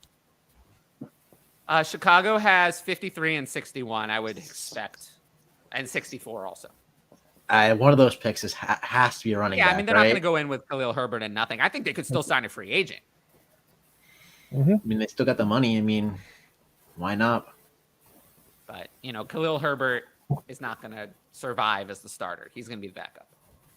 But we'll see. If they don't get in someone like really good, he might have a chance at production. But yeah, I feel like this is kind of a down note for the free agency class because I don't think this is where people want to David Montgomery go. Swift, Elijah Moore, and Mechie, or 24 first and Amari Cooper. 24 first and Amari Cooper. I'd rather have Cooper over Swift, and I'd rather have the 24 first over Mechie and Moore by miles and miles. I'd rather have the 24 first over the whole other side. Yep. Actually. Yeah, I would. Yeah. So easily. I'm concerned about John Mechie. I feel like we haven't heard anything. Oh, highly concerned. Yeah, actually, that's something we haven't talked about. Robert Woods signed there. They also signed Noah Brown. I'm more concerned that, for me, for those signings, I actually moved Nico Collins' value down more because they've had 2 years of Nico Collins, and it's clear they're signing Noah Brown at like $2 million. Now, that's not Gatorade money. That's money of you're going to probably at least have a chance to compete for a role. And then they signed Robert Woods, $12 million total. And then they're still going to pick a receiver in the draft. I think that's definitely saying, thank you, Nico Collins, for your 2 years. No, thank you to being a future part of our offense. We're good on you. We don't want you. So Nico Collins to me is finished. John Mechie, it means that they're not counting on it. It means they're not counting on him. That they don't know we just don't know how the recovery is going to go. We have just no idea. They're not counting on it. But Nico Collins, they've had 2 years and they're saying no thanks. I've moved them both down, but I actually had Collins ahead. And now it's actually switched because I've moved Collins down more. Because Mechie hasn't played yet. He has more upside. We have an unknown there. Whereas with Collins, we have a known that he's just not it after 2 years. So I'm actually more interested now. I had Collins higher. Now I'm more interested in taking a flyer on Mechie of the two at their current costs.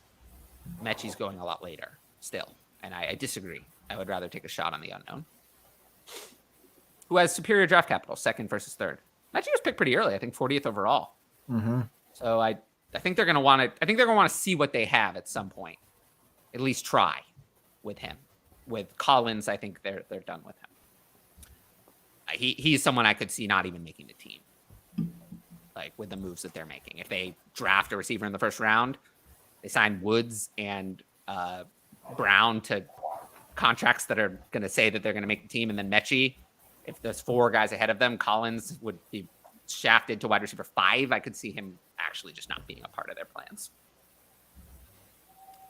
But yeah, I do appreciate everyone for sticking with me for 2 hours and 45 minutes. And then we were literally about to close the show, and then the Montgomery stuff came in. So I appreciate Ryan for that, bringing us that news right at the end. You guys got anything you want to plug? No, but I do want to say that. Did you see Darren Waller's wife's tweet? Yes. I didn't. What did it say? It was about she quoted the RG3 tweet about how they just got married and she plays for the Aces. And she quoted the tweet and said, probably because he wasn't invited to the wedding. Wow. Woohoo! All right. There we go. Bruh.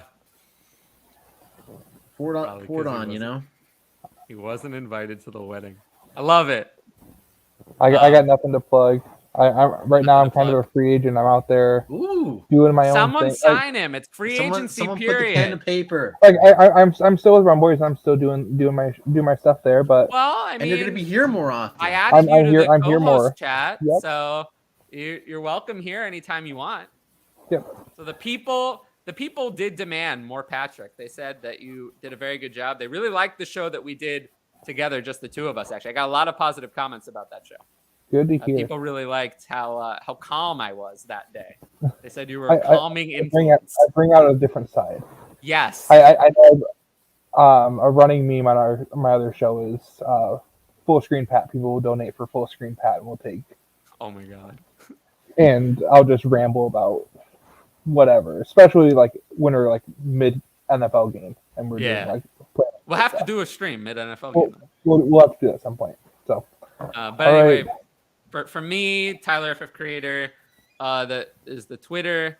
Of course, like, subscribe, and comment. Those are the ways to support the YouTube channel directly.